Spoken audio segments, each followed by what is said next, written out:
I think bored is too strong a word. Like, I don't want to hate on the movie, but it's just not great. Like, it's not amazing. And I've been trying to put my finger on exactly what it's missing that I'm just like, that didn't really grab me. But my teenagers had a good time, and they're kind of talking about maybe watching it on streaming. I don't know if that'll come to fruition or not, but they liked it. Cool. All right. Well, I'm glad. Now, my second guest was given explicit instructions by his parents that the people of the world are simple and profoundly confused, weak of mind and body and spirit, that he should lord over them, dispatch anyone unwilling or unable to serve him, take as many wives as he can, and rule without mercy. Who knows how large his secret harem is already? He is the despot of Antrim. Well, I can confess that my harem, I have succeeded in getting my harem up to one woman, but haven't been able to grow it beyond that, which I'm sure Greg would approve of. That said, my parents did say all that. They said, "Go conquer the world, despot, and you know, be evil and kill lots of people and become the emperor of Earth." But they never gave me any instructions on how to do this. Like, I don't have any superpowers or anything, but they just expect this of me. I don't know why they think I'm capable of doing this. I would if I could. Like, believe me. Well, I think we'd all be better for it. Now, what am I going to put up on the stage on the screen? Sorry to interrupt. I think your computer is capturing your mic, or are you using your computer mic? I should be using the show mic. Does it sound rubbishy? Yeah, a bit. A bit. It's a bit ruby. It's not too bad. I mean, it's perfectly understandable. I just thought maybe I'd tell you in case you were trying to use a better mic. All right. Well, I'll introduce you. That's all right. I'll get the rest of the gang up, and then I'll discreetly try and figure it out. So, shall I bring up this thing on the stage for you to crow about? Oh yeah, I wanted to plug my video because this thing has taken me nearly 2 months. So this is every Danny Boyle film reviewed, and I just go through his entire filmography from start to finish and review all his movies, and do a little best to worst at the end of the video.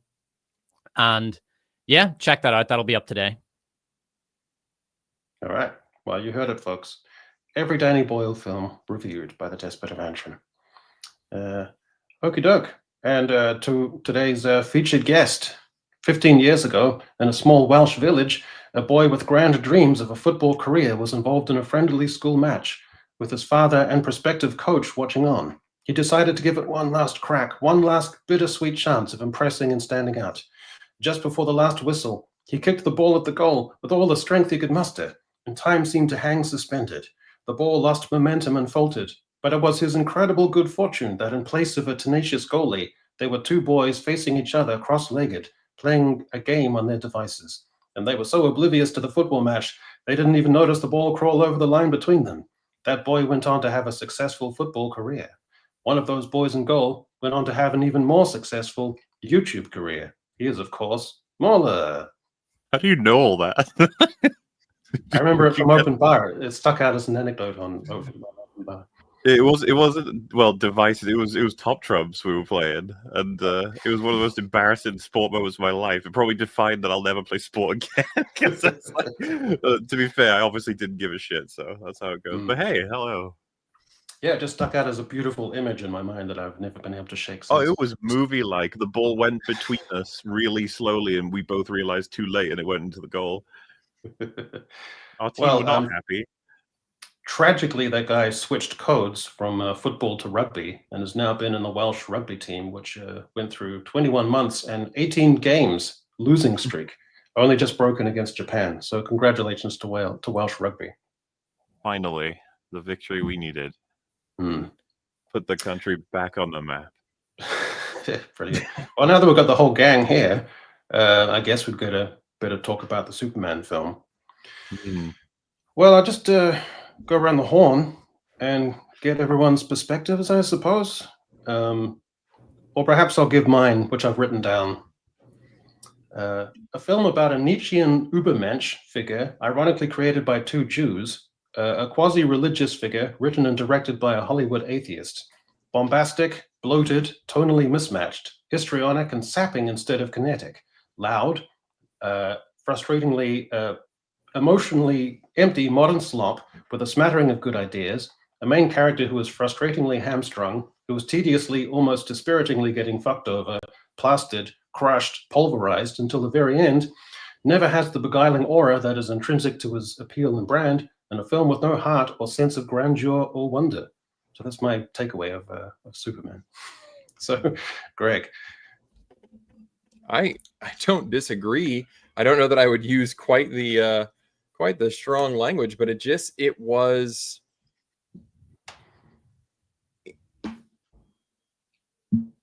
It didn't even feel like a movie about Superman. He felt like a tourist in this movie. And he also it felt like James Gunn views innocent, moral good as childish and naive. That's how he felt portrayed. And I was talking to my wife about it, and she said Superman is supposed to be about an ideal, and this Clark Kent was more about being a stupid idealist. Like, he is just about, I feel that I do what I think is good, and I'm a good guy, but he never really says why. And everybody keeps marketing this as having heart, but they don't really explain what that means. And it just comes across as kind of empty. Yeah, Despot, your opening thoughts on Superman? I think it's the best superhero movie this year, which is really not saying much. It's a very mediocre, watchable movie. I just described it as popcorn fodder. It seemed to me that the movie is designed to entertain a theater audience, keep them happy, and keep them shoveling popcorn in their mouth until the end, and then they can go, "Oh wow, that was great," and go home and forget about it. That's how it struck me. It's a bit of a mess. It's all over the place. It's the humor felt very dated to me. Just James Gunn sort of last decade Guardians humor basically inserted into a Superman movie. I don't hate it quite as much as you two. I thought it was fine. It was watchable. There was a bit of heart there. I know you described it as emotionally empty, Echo. I wouldn't say it's emotionally empty. I think there's emotion there, but I wasn't particularly emotionally invested in any of the characters because none of them are interesting enough. So, for example, they just ignore Clark Kent. I love the Clark Kent aspect of Superman. It's a very interesting sort of underutilized aspect of his personality. In fact, when the Christopher Reeve Superman, which I loved as a kid, I loved him as Clark Kent just as much as Superman, but Clark Kent is just, he's barely in this. That was something that really disappointed me. The worst thing about it is undoubtedly the villain, and it's not your man Nicholas Holt's fault. He's a great actor, and he did a very good job given this pathetic one-dimensional role he was handed. But it's just, it was a one-dimensional villain. He was far too histrionic, too emotional. It wasn't Lex Luthor. Like, the Superman didn't disappoint me. It was well cast, and I felt it captured his gravitas. But what really disappointed me was the lack of Clark Kent and the really botched characterization of Lex Luthor. But overall, just a big pile of fun popcorn slop. Another shitty summer movie, and it will, probably just about make money, I reckon. Audiences seem to like it, but that's it. I have a lot of thoughts on it. There's so much here. This movie, one thing I will say, there's a lot of movie here. There's a ton of movie. Yeah, there's no denying it. Yeah. Molly, your overall take? Maybe I'll have the most negative. My opinion of it has only sank the more I've discussed it on any and all streams. It was crazy because we did like 7 hours of EFAP on it. And I was like, well, that's about it now. That's enough. And then I listened to someone else's coverage and then someone else's coverage. I was like, oh man, I didn't even catch that or that or that. Like, all these mistakes, all this, how incoherent it is. And then I think maybe unfair to this film, but it's still something we have to consider is the amount of weight on it as a foundational film for a supposed universe, what it's supposed to do, how it's supposed to, get a whole new audience ready for a new generation of superhero movies for DC, and how it's supposed to support a bunch of movies coming off it. It's just like, I end up thinking about all kinds of stuff now, that the conversation's moving slowly from the story of it to the story outside of it. And it's like, how is Supergirl going to survive as like a extension of this film? And, that extends then to the Lantern show they want to do and a bunch of other stuff. But like the story itself, it just never stops, super incoherent. And then broadly speaking, almost everything I've been thinking about in terms of what the characters go through, or what the themes I think are, or what broadly the plot line or the world building with the countries involved, the geopolitics or the technology, like, it's all childish nonsense. And I think that would be okay if I was at least very entertained, which I didn't laugh at all. and it actually had me questioning, like, should I go back and watch Guardians 1? Because I remember that being really funny. And now I'm getting like confused on what my perception on James Gunn's writing quality is. And I think he's just, in my mind, he has buckled under the pressure. He does not know how to write Superman. He didn't know how to write this film. And under the all kinds of, like, the fact that he wrote it such that there were a bunch of monkeys posting hate on Twitter, like, to me tells me, it's like, uh-oh. I think part of his sort of the meta of his production as a creative has bled into his ability to tell stories. And I have somewhat lost faith in him, and I do not enjoy this film. I doubt I'll ever watch it again other than for work. Yeah. It's a prime example of the double failure of simplifying emotionally and thematically while also complicating narratively and structurally. So you're right. This is the most film packed with film stuff and ideas I've seen maybe in a long time. So you've got dense folks in the cinema. They don't really know what's going on, just shoveling popcorn into their gullet from a bucket shaped like Lois Lane's vulva or Crypto's kennel or whatever it is. I'll defend the 93% audience score. Just for example, I couldn't really understand why the audience liked Thunderbolts so much. I just can't. I don't get it. Why do people like this boring fucking garbage slog? But I get why they like Superman, because it's very J.J. Abrams. If you remember how he made movies before he was in director jail, his style was to just throw this kinetic sequence of flashy shit at the screen. And there was so much going on that no one noticed the glaring plot holes and the awful characters and just how terrible everything was. That's how he succeeded with Star Trek and how he got Star Wars. And it wasn't until the rise of Palpatine that it actually people finally noticed what was going on, and that's when his career sank. That's kind of what's going on here. It's very J.J. Abrams in the sense that it's just a sequence of kinetic shit thrown at the screen, and the audiences are just going to be look at this, and there's so much going on that they don't have enough sort of mental space to comprehend the plot or to think about it for 2 seconds. So, I mean, even in the quieter moment where it's him and Lois talking, there's a fucking battle going on outside between the Green Lantern gang and some giant bacteria. Like, the movie never stops for even a moment. When he's alone in that cage with Stone Man or whatever he's called, the guy with the kryptonite hand. His kid is over there and he wants to rescue his kid from the bad guy. And Lex Luthor is coming back and forth shooting people. And then in the meantime, there's a subplot with Lois Lane. The thing just never fucking stops. So the audience can't really think about it for 2 seconds and think, wow, this actually isn't making much sense. Well, the issue is that they wanted you to think about something at all. And I think I had a comment earlier today that, because I think the dog sucked. And somebody said, well, the dog was really useful because it lets you know that you're watching a comic book movie. The dog, this is the kind of Superman that has a dog. He's got a dog with a cape on, right? It's not serious. The issue is that James Gunn, I think, was trying to be deep in this one. Like the makers of the Fast and Furious movies know they're making Fast and Furious movies, right? They're not attempting to explore the ethical dilemmas and the philosophical consequences of stopping war or whatever. The fucking cars with rockets on them and they're chasing goddamn jet planes, okay? They know that, and that's fine. And I think the issue with this one for me is that it's trying to do a little bit of both. It wants to be silly and get away and have the excuse of like Deadpool, like, we're just fucking around, it's no big deal. But then also I think James Gunn, there's enough threads where he did try to set up thoughtful ideas, but then didn't chase any of them down. And so you're left with this pile of yarn that doesn't go anywhere, but it's also not as fun and whimsical as it could be if he wasn't trying to do those things. And it feels like it's written by somebody with severe unmedicated ADHD. And this is what you end up with. Trying to bring everything together, the international geopolitical situation, that's like a huge thing. The pocket universe dimension thing. That had to be an analogy, a sort of analog of Ukraine, Russia, possibly sort of Israel, Palestine, and its various other neighbors it's at war with. I mean, it was written. When was this finished up? 23, probably. It's probably Russia, Ukraine. He was going for that kind of analogy, or like the brewing Israel. I don't know. It wasn't. It's another one of those non-explored things that doesn't need to be in the movie at all, really.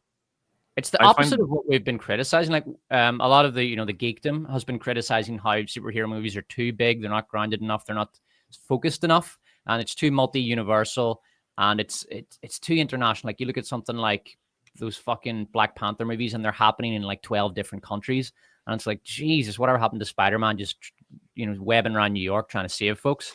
That I think here that's a big problem. It's too scaled up, especially for the first Superman movie. I was hoping for something a bit more small scale than this. I'm really sort of sick of that giant scale multiverse bollocks, and this just makes the same mistake.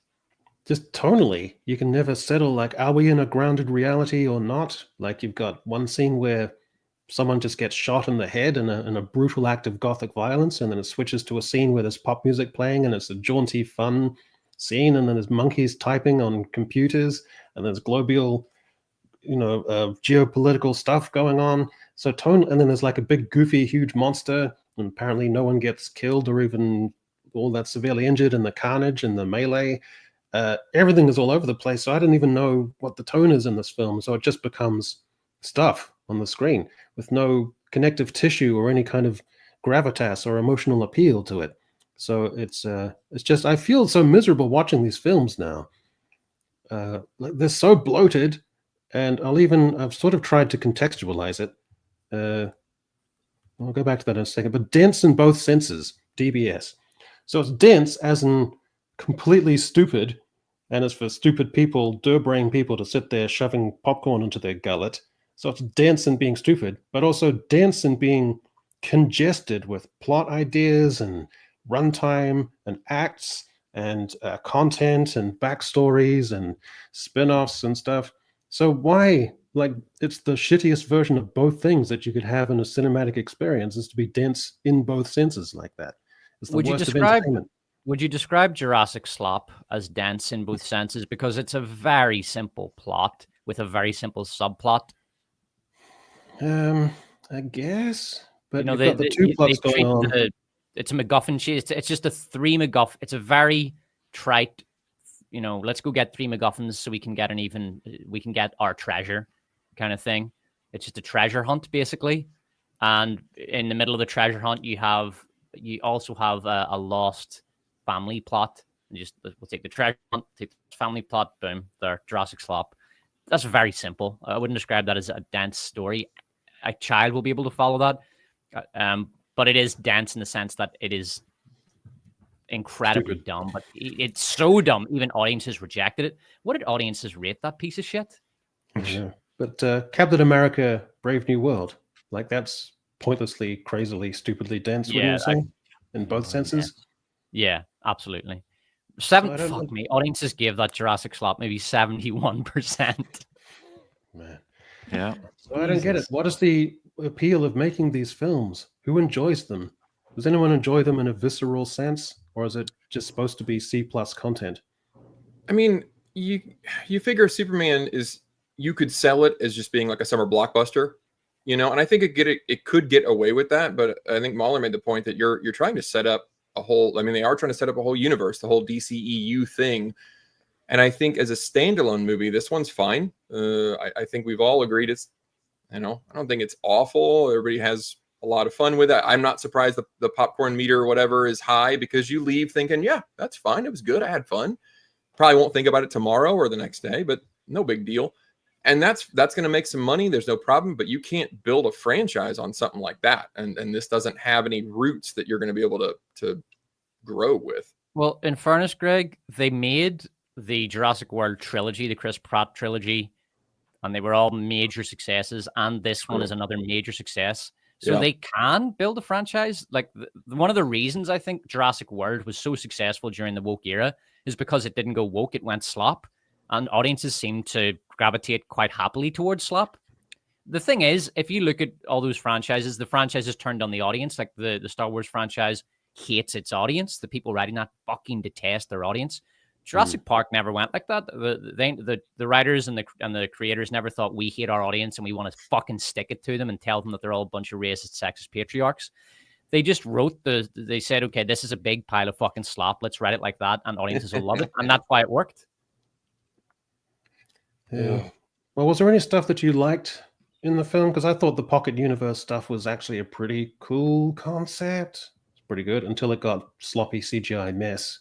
Then I kind of switched off. But it The was all river right. of Legos was a little strange. Yeah. I but that didn't was like fun. the Pocket Universe at all. I felt if you are so advanced that you have access to Pocket Universe technology, you're not going to be wasting your time worrying about one superhero on one planet. You're going to be off doing far more interesting and important stuff. It's absurd. I mean, if Lex Luthor can do that, he's now essentially like a multiversal genius. He's not going to have They time. even for had him Superman. say he didn't just access it; he created it. Hmm. You created a universe in your first movie. In the DC universe, you've got Lex Luthor cracking cloning nanites to the point of creating an overpowered T-1000. He can clone super people, by the way, pocket universes, and then all the other tech that comes with it. He's got mind control for animals. Just like, can you calm down? Jesus. He's You know, pretty it's powerful. like, oh, what? Did you can't possibly work? It's like, it's a lot of variables for all the writers in future to have to now keep in mind. So I'm gonna say, but the other thing is that everyone is just dude guy. Like even if it's someone stuck in a prison cell who can generate kryptonite in their fist, they still just talk and sort of act like just dude guy. And then even Superman is just kind of generic dude guy. And then Jimmy in the office at the Daily Planet is also just kind of dude guy. And the Justice Gang guy is basically just kind of douchey dude guy. So everyone is just dude guy. Yeah, So the I know characterization exactly is what kind of you weird. mean. If you were to walk into a frat house and take a look around, those are the guys that you would see, just kind of dude bres. And they're very little characterization. They're very uninteresting people as characters, but they all have a little bit of bro attitude. And that's about as you're right. That's a good good catch. That's sort of the extent of James Gunn's writing, and it's boring as fuck. Yeah.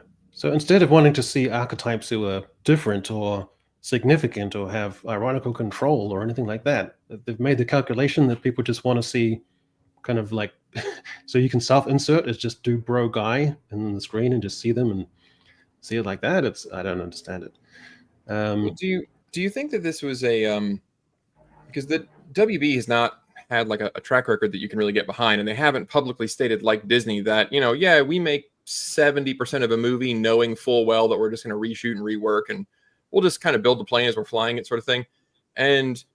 But do you think with WB, does this movie feel like it was written by someone who is a schizophrenic, or does it feel like this is one of your Snow White, Brave New World style movies where there was something else and then they re-edited it and reshot it and just remixed it to hell, and so you do have elements that should have gone somewhere but now they don't, or do you think Gunn was just so all over the place that this is how he wrote it? Well, if you're given Superman, it's like this incredible opportunity and there's so much writing on it. So I think on balance, the better risk is just to stuff it with all your cool ideas. And even if it's a bit hodgepodgey or messy or scatterbrained, you can hopefully dazzle and impress with all that stuff and generate enough buzz and conversation and excitement from throwing in all that stuff. So I think that's basically how it ended up. But the thing towards the end with the nanonites and his face is getting covered with the thing and it's getting into his lungs, completely extraneous and pointless. He could just cut it out and just trimmed it down and gone into the next thing. Yeah, that also nothing kind ever of sits. it creates other problems. That stupid nanites in his lungs thing. You think about the amount of effort that Lex Luthor has gone to try to kill Superman. Like he's created a clone and he has programmed the clone with 2,000 instructions, all of which he's memorized. It's like, Jesus, that's a lot of effort. Why not just wait for Superman to fall asleep and then send some nanites into his room to suffocate him in his sleep? Seems like a lot easier than what he was doing. But Yeah, it's just dumb. It's when you have this super technology, you introduce plot problems like the one I just mentioned and lots of other stuff which I haven't thought of yet. Because I've been thinking about this movie very little. It's just it's another big pile of summer shite, and it's kind of fun and not really worth thinking about. Yeah, strange. So it's nothing because you got the gun and the Snyder dialogue online, but it doesn't really matter. It's nothing there. Like none of them particularly seem all that great. The Rotten Tomatoes and then people from one side saying that's rigged, and on the other side, people saying there's review bombing, so it's rigged. Yeah, So that that's a whole little element bit- dies as well. One thing I will say about this movie, I do not have strong feelings about it.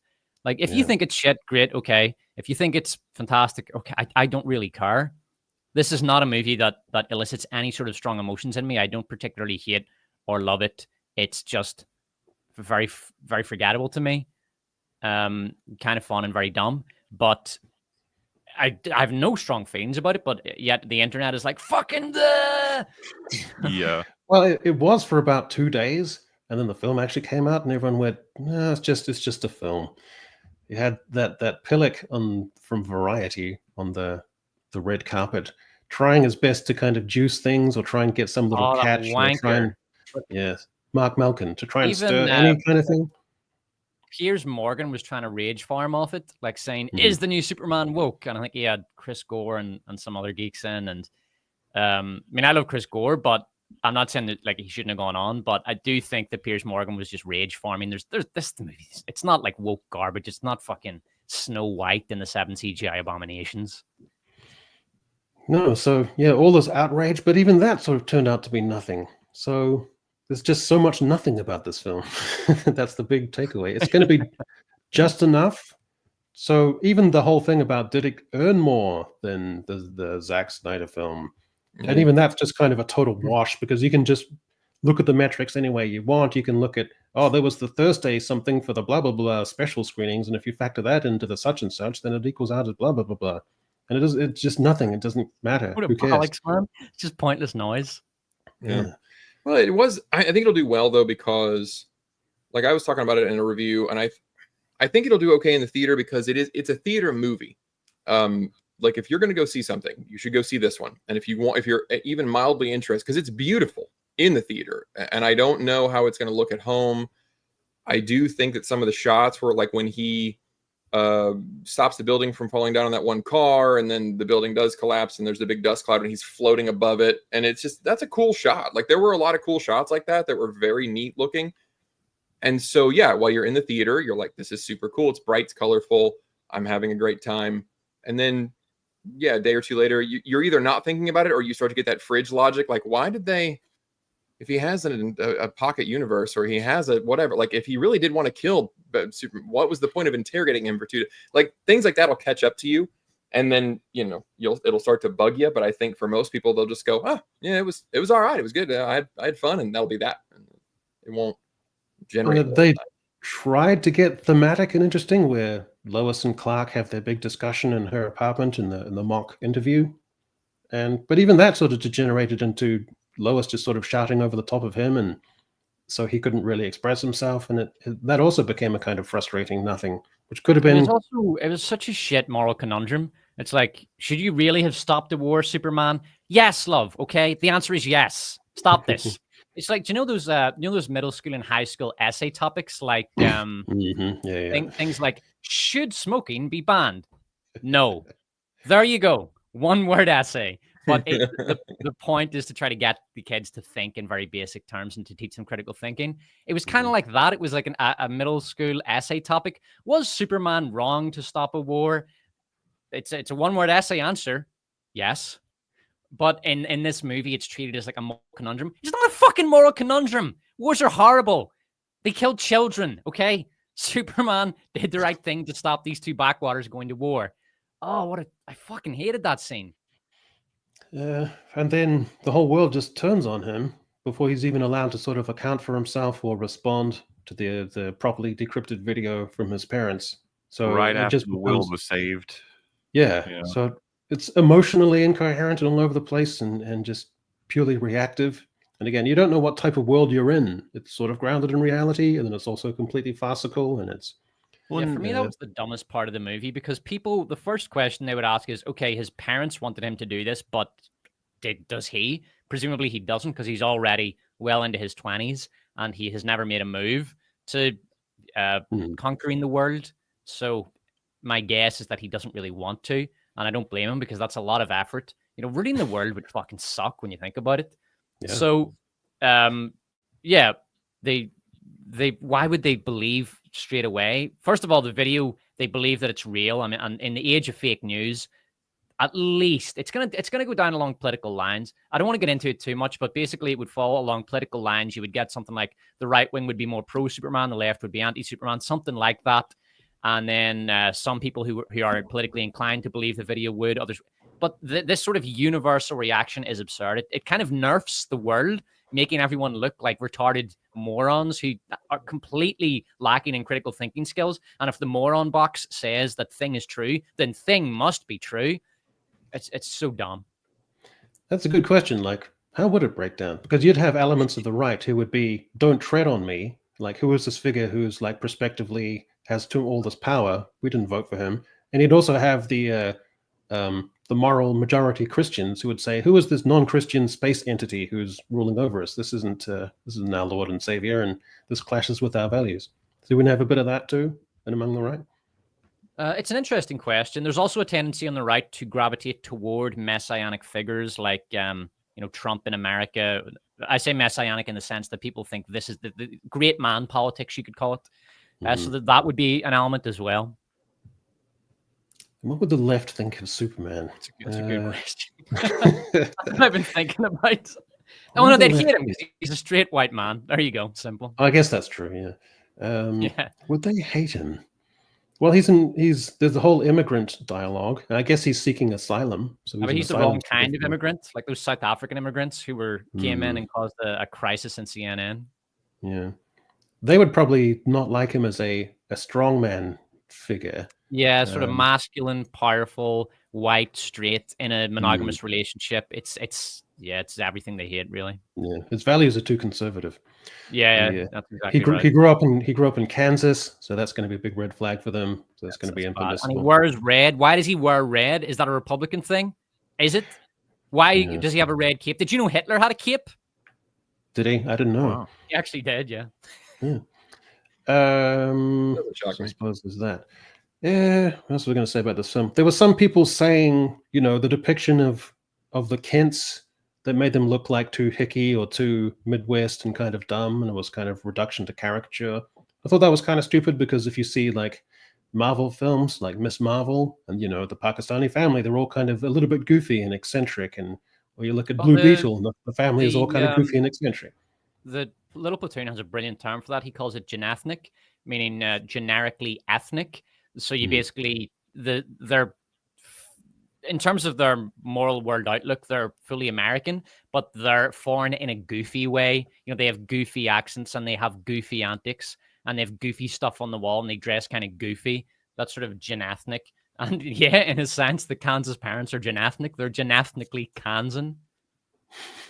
I guess so. All right. So I guess that takes us on. So it's going to, I understand it's not doing especially well in China because they don't especially like this American iconic figure. So internationally, it's sort of doing okay. But is this thing breaking even? Like, is it financially, in pure financial terms, a success? It'll definitely break even because it's going to make enough money at the theater that even if it's going to very quickly start making money on premium video on demand and rental. So it's made its money. It's going to become a profitable movie. The question is it going to become profitable in theaters? Either way, I think Warner Brothers are quite happy with how it's turned out. Yeah, I'm sure it's going to have a lot of merch money too. I'm not sure about that. Considering the projections, right? Like, I don't know how into the conversation you all are, but it's fallen behind Man of Steel before you adjust for inflation. That's the big revelation that a lot of people aren't even aware of because of the way that Thursday previews were counted versus not. Like back in the day, they weren't added toward the weekend sort of box office, but this time around, the notion was it defeated Man of Steel. And a lot of people were saying, well, account for inflation, and it doesn't. And then people were saying, well, account for inflation on budget, and then this film still does better, right? The fight goes on, but the Thursday previews for Man of Steel, if you include them like they are included for this, it beats Superman out, which I don't think Warner are going to be happy with. Do you think that it's going to have a major drop-off before it finishes its theater run? I think this film is in serious danger of its legs being completely torn out from under it. It's already competing with Big Dino Movie, which is a crowd pleaser, and Fantastic Four is about to come up and knock its legs out, I think, because that is direct competition, whether or not they want to admit it. A lot of people in the world will go, I might watch Superman again, go to the cinema and be like, oh, wait, I'll just go see Fantastic Four. That's new. Yeah. And that's shredding of tickets. I can't say exactly how this is all going to turn out, but I don't think this opening is what they were looking for. And I think if they hit, let's say, a cap of, if they went all the way up to 900 million, I think Warner Brothers would be really happy. I don't think they're going to get that. If they hit 700, it would be like, that's acceptable. That's optimistic though. Like I think 700 looks like to me like the ceiling for this, and that's very optimistic.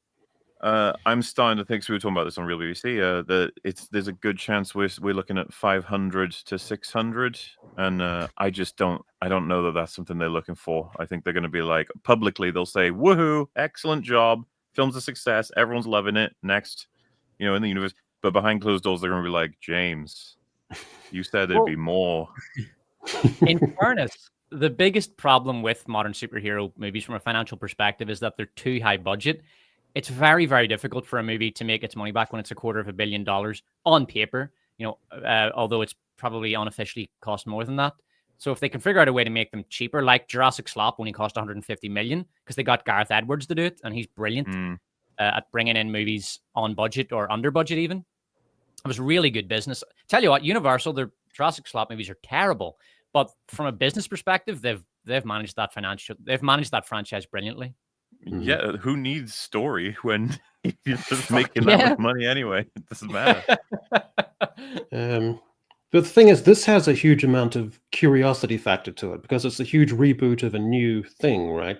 So that's going to wane off for upcoming projects.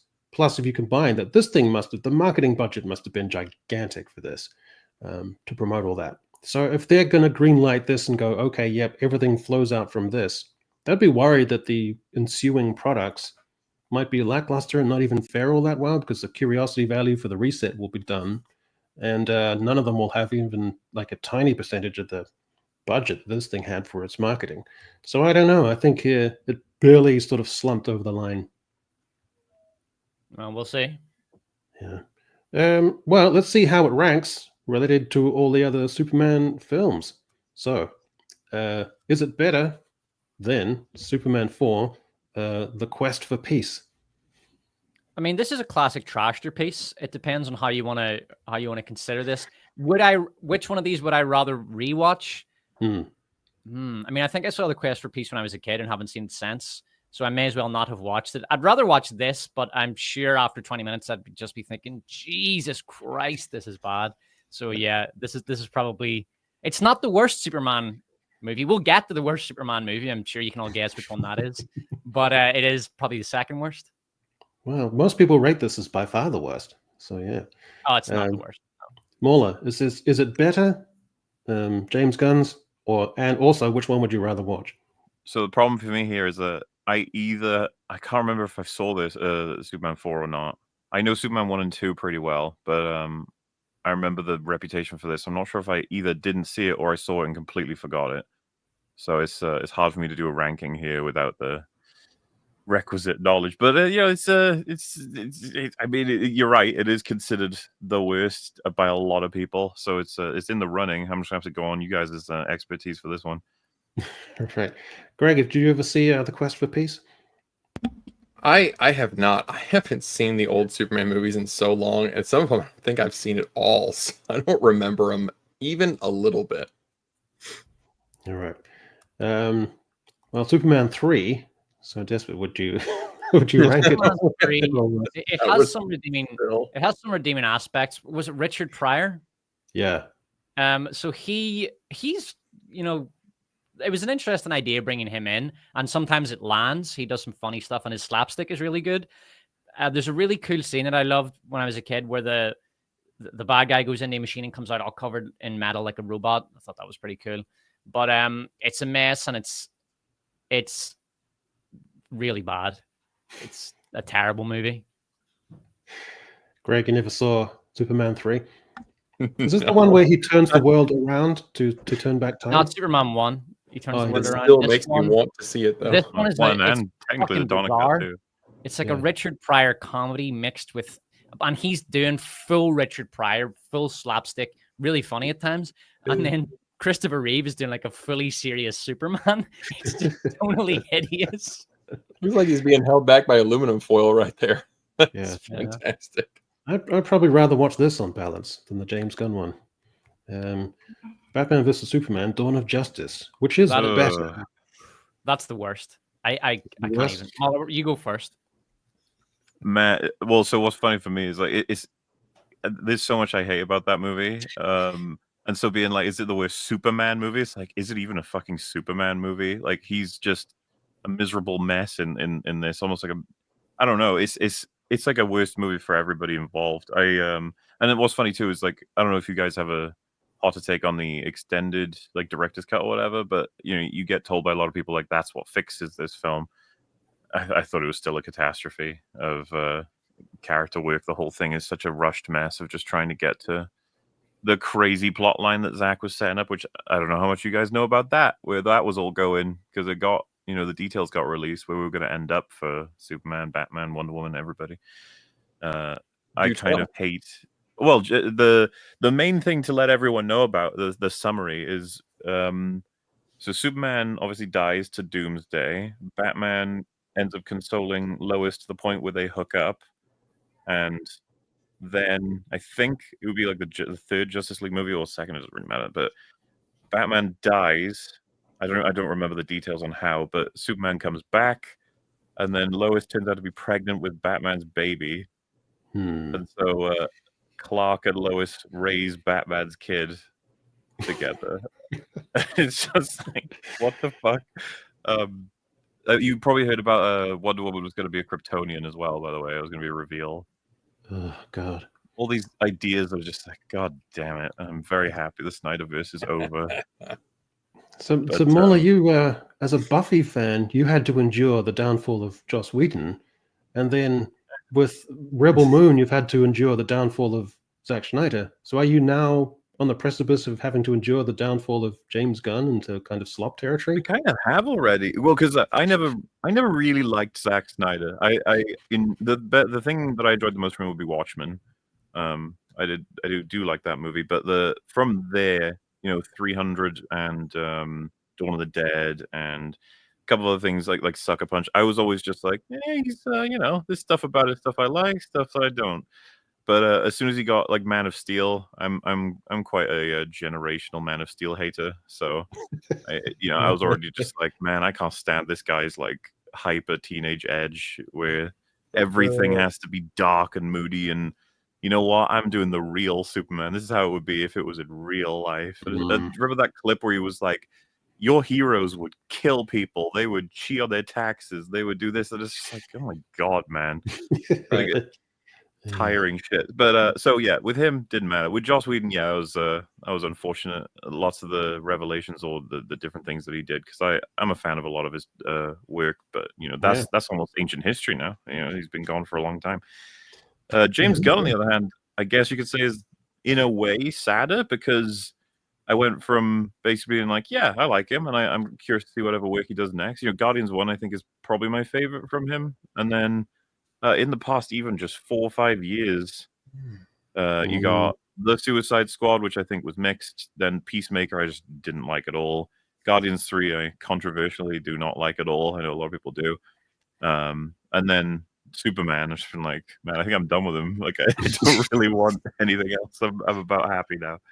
God. So, yeah, you know. If he had just made a Justice Gang movie, I really think that he would have killed that. Awesome.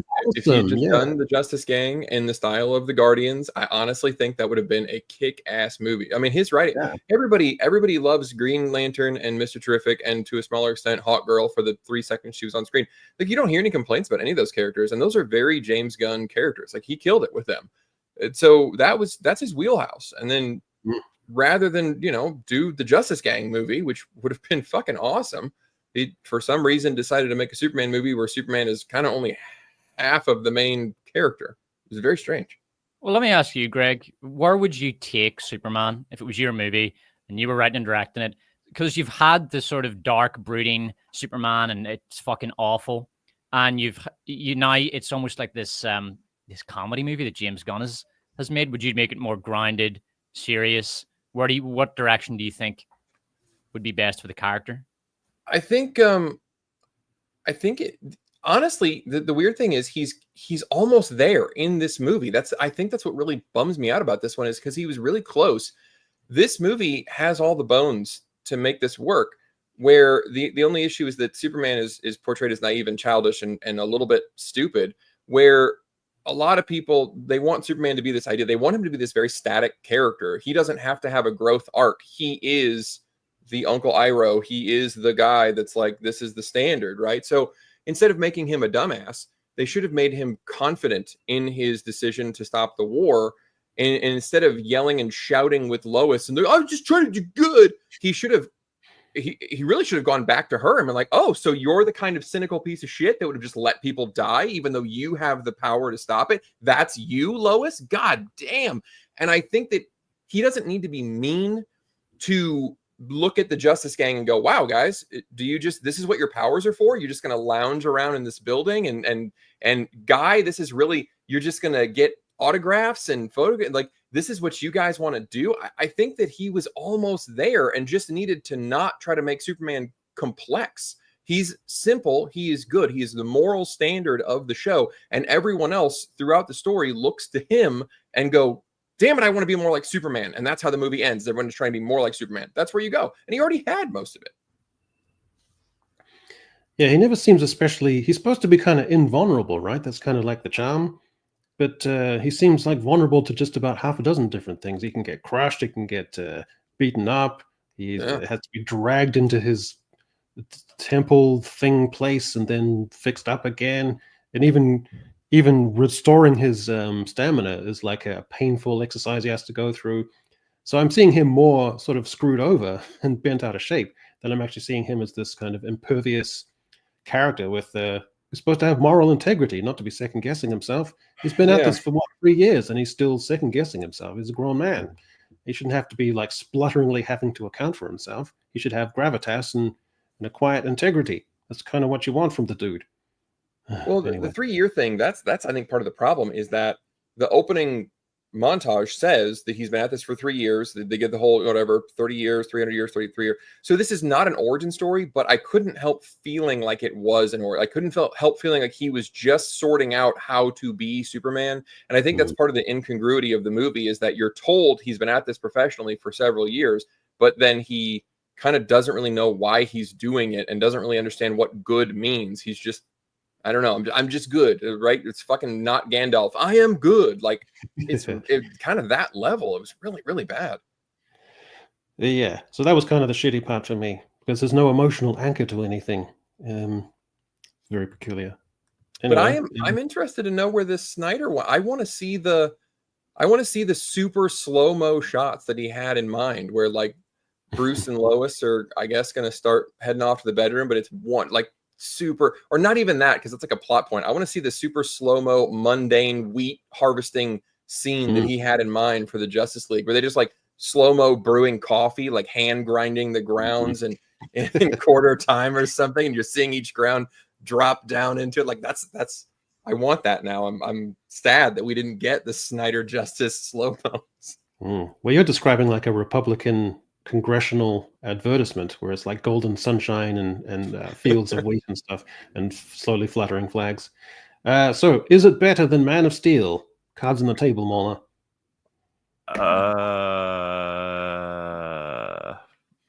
think I thought at first yes, but the more I've been thinking about Superman, I really don't like both of these films.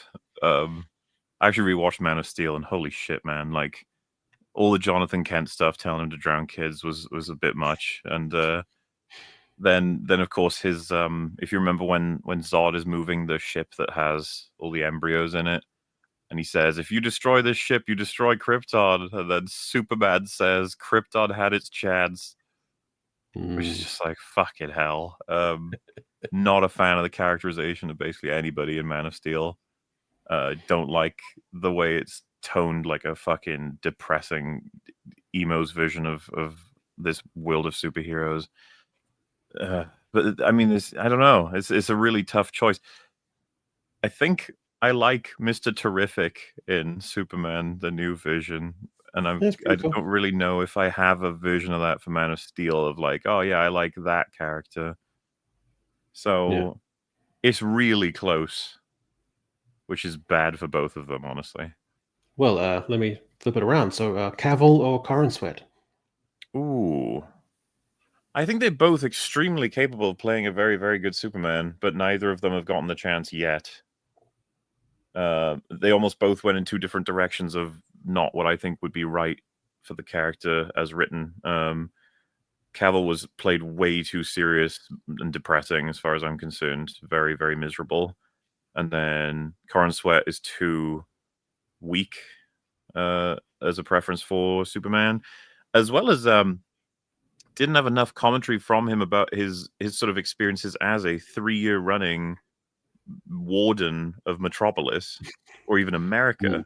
It's like, what is that like? And then to have that stripped from you in one fight that you never saw coming, and to then find out it was a clone of you that did that. Like, I don't get anything. He's just got a big old grin on his face throughout the whole fucking movie, other than when he's getting tortured, which is like, 50% of it. The only thing we get is 2 lines that are almost random asides of people saying, well, he's done some good things, to like mitigate against the supposed bad new revelations. And we never get any insights into what that might have looked like and what that might have meant or how often it is or anything like that. So very strange. Greg, Man of Steel or James Gunn's Superman? I think I'll still go Superman. I've forgotten most of Man of Steel just because it was trying to do, before The Boys and before Invincible were big, this was the first attempt at what if Superman dark, and it's never been interesting. And I don't know why everybody thinks that this subversive, but what if they're bad? What if, oh, look at how clever I am because the Ring of Gyges really does make people do bad things and superheroes would cheat on their taxes, and oh, look how fucking clever I am. It's just, I'm so tired of that shit. Like, as all over the place as this new Superman was, I can give Gunn props for trying to make it about him having heart and optimism and all of that. I don't think the execution was on point, but at least it wasn't this. Yeah, another thing I will say is that when you look at these two movies, Man of Steel really doesn't have any peaks. The best scene is probably when Superman is in the bar arguing with a hick, and the hick like throws beer on him, and somebody has to, I can't remember if it's Lois or some girlfriend he had at the time, has to calm him down. And yeah, that's a good scene, but that's all I can remember of the movie, and there's just no peaks here. It's just sludge. Whereas as bad as the new Superman is, it has its moments. It really does. As dumb as it is for the little girl to be anywhere near the giant sort of Godzilla creature, when he runs in and saves her, it's a really great visual. That's a terrific scene to watch. And it feels nice to see Superman go and save a little girl, obviously. Saving the squirrel was kind of funny.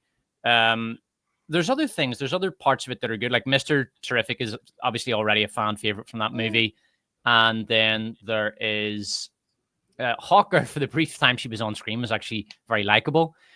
So it has its peaks, like it has its moments, the new one, whereas Man of Steel really doesn't at all.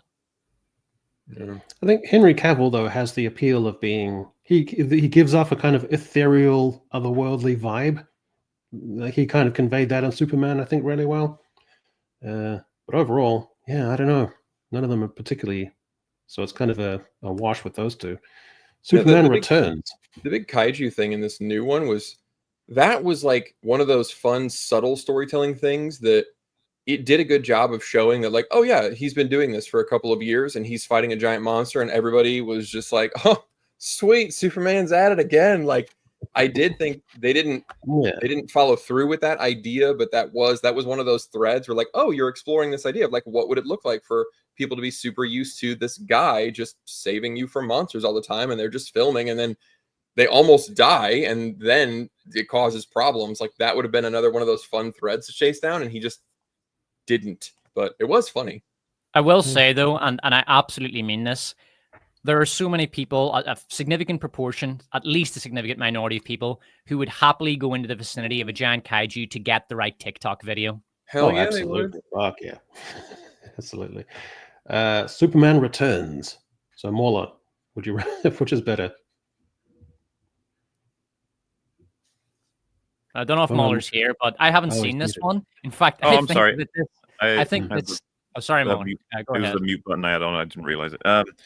Yeah. So the big takeaway I had from this movie was that it was extremely fucking boring. Lots of pacing issues, and then Superman being portrayed as a kind of a stalker who's constantly sad about the life he left behind, sort of thing. I was just like, this is not what I would do for Superman returning. It shocked me when I was like an hour into the film and I'd realized like nothing had fucking happened yet. Stuff that could have been achieved in 10 minutes, let's say. There's like a highlight or two of some scenes people talk about that he gets to be relatively heroic, and I like Brandon Routh, as an actor, and I think he's another Superman that was screwed over by the script. I'm not a huge fan of this film at all, but I would still like it's that metric where it's just like it's way more boring to me than Superman 2025, but it's still probably better because it's way more coherent. Yeah, And, I guess it's true. I don't know. Yeah, I can go with that. Yeah. Greg, which one are you going to watch? I don't remember anything about this movie at all. I should go back and watch these sometime. Despot, you're forced to choose between the two. I've never seen this movie. In fact, I didn't even know it existed until about a week ago. All right, so I guess that's a wash as well. Okay, Superman 2. This might be a little trickier. Morley, I'll say this. I think this is the best Superman movie ever made. Yeah. This is the one with Zog comes in. I don't remember it that well, but this is the best. It's better than one. One has that hideous scene where he saves Lois by making the Earth go backwards, and that just nerfs the movie. But this one's good, and Zod is brilliant. Zod he has this goon who goes around with him, who's kind of a retarded thug, and then the woman with Zog, I can't remember her name, but she's great. She's so intimidating and scary, but also sexy. Yeah. Oh, she's so good. Those are just great fucking villains that come in and they're an actual threat to Superman and a threat to the Earth. It's definitely the best Superman movie, and it's not perfect. It has its problems, but it's for me the only really Superman 1 as well is very good. I do like, because especially the Clark Kent aspect of Superman 1, but Superman 2 I think is Superman at its best. Well, it's funny because it's super cheesy and corny and ridiculous, but at the same time, you can't help but get emotionally invested in it. Oh no, they're in the White House. Is the president? Get away from him. Oh no, Superman, do the right thing. Even though you're watching schlock, you still get emotionally invested in it. So that's the thing. So Muller, which one are you going to watch? Well, so for me, Superman 1 and 2, I love they're like two halves to a full story as far as I'm concerned. And if you run with a Donna cut for Superman 2, as much as, because I totally agree as a mechanic spinning around the Earth to rewind time and undo all mistakes and stuff, it's obviously not advice I would ever give any writer, because it's just, you can't have stakes anymore if you could just do that every time, which it is amusing. I think Donna said that he would have changed that, certainly about his cut of the second film's ending, which isn't in the theatrical version, but I love Superman 1 and 2 together. Like I said, I almost see them as inseparable because the continuity it kicks in straight away, and you get the full, I'd say, story of Lois and Clark, and then the challenges Superman has to face, and the decisions he's making related to his two fathers, and the sort of thing between that.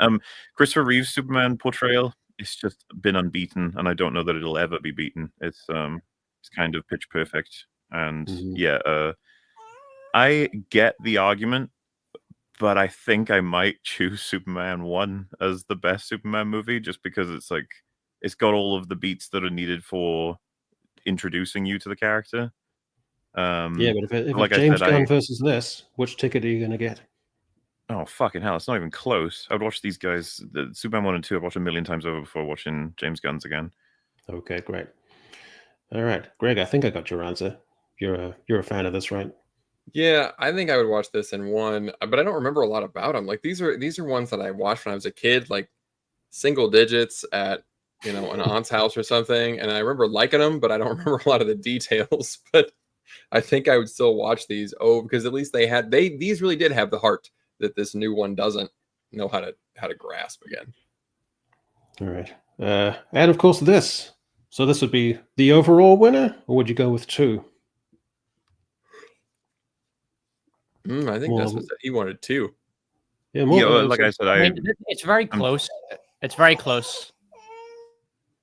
Oh no, poor baby. So Morla, which one would you choose? Because this one it introduces everything. This is if I was the forced to choose, film. it would be Superman 1 because you get the full. Like I said, 2 I think kind of needs this one, as any sequel technically would. It makes complete sense. It's just that I like to take them as a package, but if I had to choose one, it probably would be Superman, the original. There's so much. Everything fucking works about this movie. They understood the assignment and they nailed it. There's a reason why when people are like, well, if you adjust for inflation, I guess this movie's the most successful. It's like, yes, it is. Yes, it for is. good reason. Mm-hmm. The world loved this movie, and they should. That's a zeitgeist thing. So America's really down on itself post-Vietnam War. Then you got the oil shocks. It's lost a sense of kind of direction, and people are super cynical in institutions. And then this film comes out where it's a simple, time-honored verities, iconic hero, truth and justice and simplicity and decency and integrity, and he saves the day. So as a pure zeitgeist film, it must have been beautiful when people saw it for the first time. It must have been of cathartic. That's a good point. And don't forget as well, New York was an absolute fucking dump at this time. Yeah. Crime was endemic. Murder rates were very high. It was just sorry guys, I gotta go for 10 minutes. Whereas that's what I thought the Zack Snyder one was. It sort of almost zeitgeisty as well, because you had the economy was bad and you had ISIS, remember, was really gigantic around that time, all that kind of stuff. So maybe they wanted to kind of meet the moment of being super bleak. Well, do you remember BVS begins with Jimmy Olsen getting executed? Remember that? These movies, Zach was, he's up to some stuff. Yeah, he was doing some wacky decisions. Yeah. I remember So maybe the fans of the film were like, "That wasn't the real Jimmy Olsen. It's a fake one. Don't worry about it. It was a code name." So maybe the James Gunn one is at a zeitgeist level, saying everything's kind of retarded and crappy and shitty, and society's all shitty and crumbly. So let's just have a party and just have a big, wild, stupid, popcorny film that everyone can enjoy. Maybe that was kind of the vibe. We're sick of all the gloom. Maybe that was it. I don't know. I don't know, because I agree. It's not really the film that gives me that uplift, There's nothing valiant about the character, and that's kind of what you want as well. You just want a stoicism that's not there. Maybe the idea is that he's supposed to grow over ensuing films, and we like him better, and he becomes, he's got more centered and everything. So this is kind of like an origin for that, or a setup for that. I don't know, but it didn't connect with me on any emotional level, and I didn't feel any emotion from it. And there's no grandeur about it. So strange. And so that's where it's at.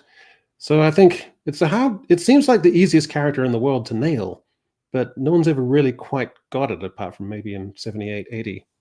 Well, I don't know. I think it's deceptively easy, because it should be, but I think a lot of writers want to, I think writing these static characters is very difficult for a lot of them. Writing someone who is they start good and they stay good and they don't really grow that much. I think for a lot, that goes against a lot of what writers get taught, that there has to be conflict and there has to be character growth and there has to and Superman doesn't have a lot of those things. And I think that's the big mistake that they end up making with this character in particular, is that everybody thinks I have to be clever and have a cool take on Superman, and that's what never seems to work. And I think that's what trips people. The simplicity of it really screws a lot of these wannabe clever writers. But you can have a valiant, good character, and you can attack it from different angles. You can create conundrums where he has to choose between two devastatingly bad choices. And so how does a valiant, ideally morally perfect person decide between those kind of things?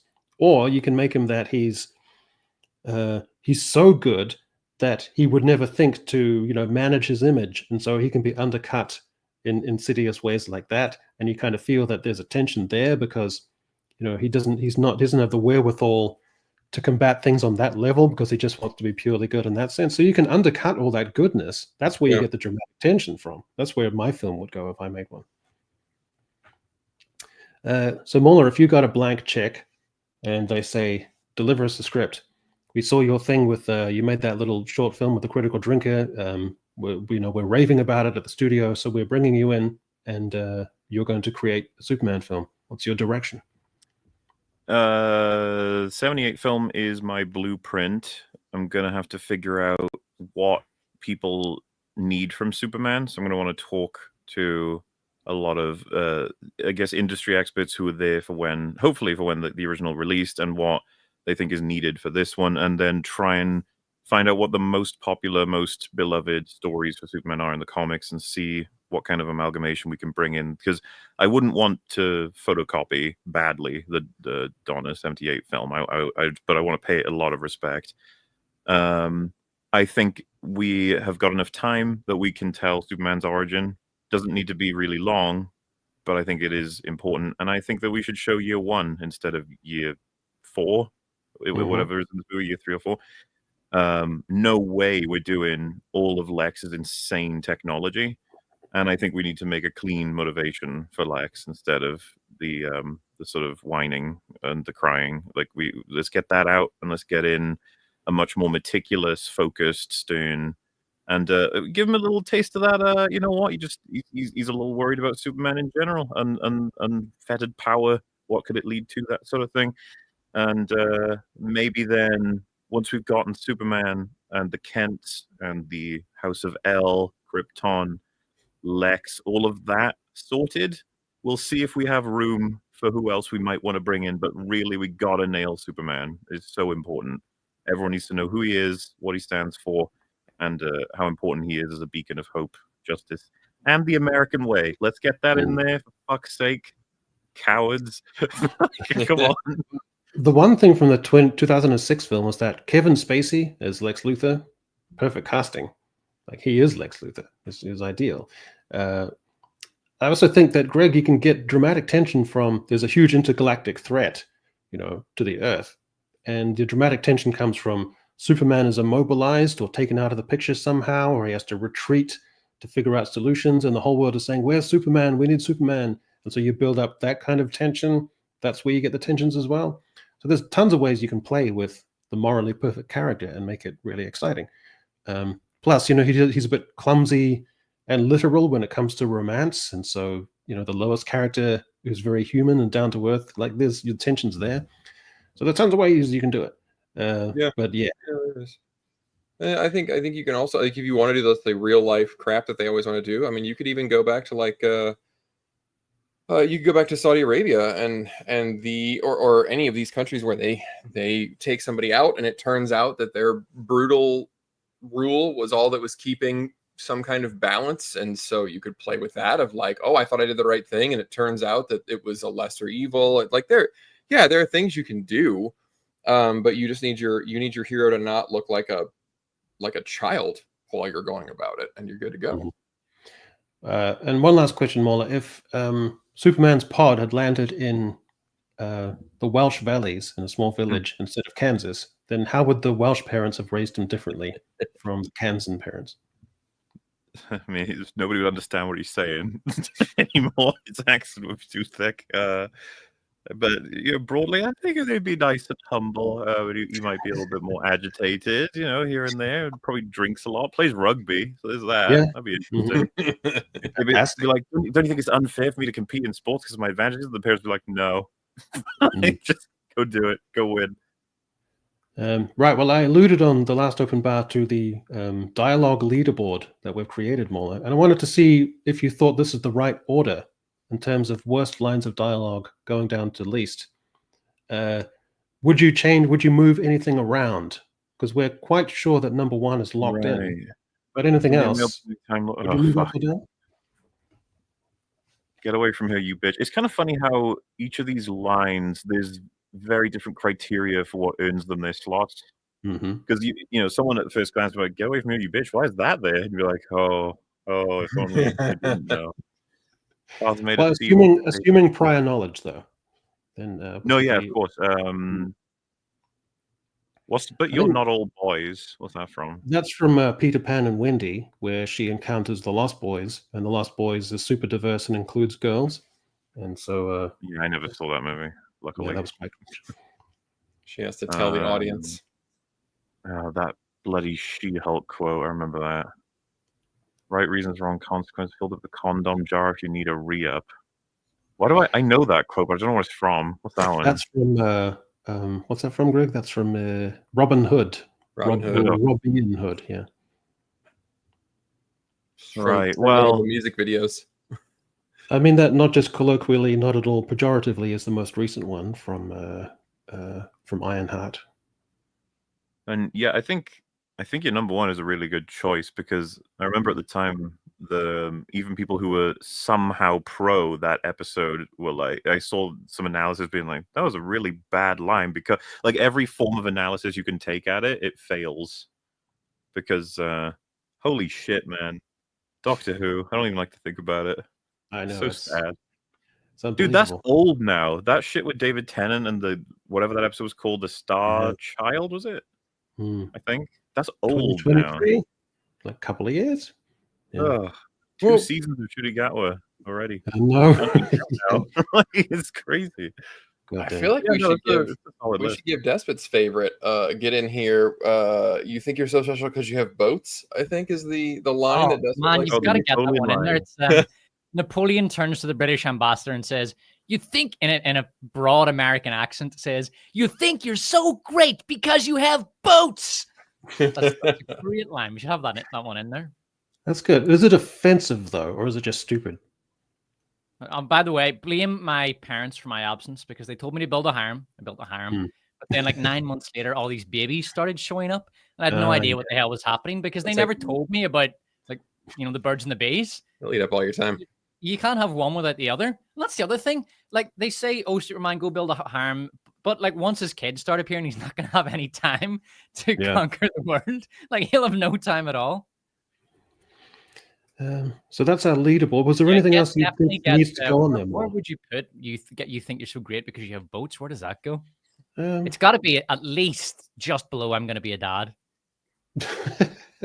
well, maybe we could swap out sometimes even the right reasons and replace that in there. Could be quite good. Yeah, I think that the boats line is better. Okay. See, There is a line, funnily enough, that possibly could be submitted from Superman if you felt so inclined. I'm trying to find. So I wrote a note for it. Just 1 second. It's when, if you remember, they go to the Fortress of Solitude, and his subordinate, the engineer, I think her name is, right? He has his rant about Superman, and he says at the end of it, "Nothing's felt right since you showed up." And that he's an it, he's not a man. And then the camera like focuses on her and she goes, "I know, Lex. I have sacrificed my own humanity to help get rid of it." I was like, "Whoa, What a great line. Yeah. That's clunky. yeah." I don't remember if we gotta expand this thing. I feel like we need to have our own special places because my No, Greg, personal- because if you expand it too much, it becomes worthless. Like Yeah, that's superhero true. movies, you Mhm. got my personal one was Wheel of Time when the Amerlin tells Rand that life would have been easier if he were born a girl, because that A is a dumbass line, but also B, that was like the director looking right into the camera and just going, "I fucking hate that this story features a male protagonist, and I really wish it wasn't so." That's what offends me about that one. Hmm. Well, fair enough. Well, you can submit them, but we will have to agree. So that's the I'm thing. gonna have to submit them. So yeah, this is my new thing, and I'm Hmm. trying to square this. So you have progressive writers who, being progressive, want things to be, I suppose, egalitarian, and decent, and all that kind of stuff.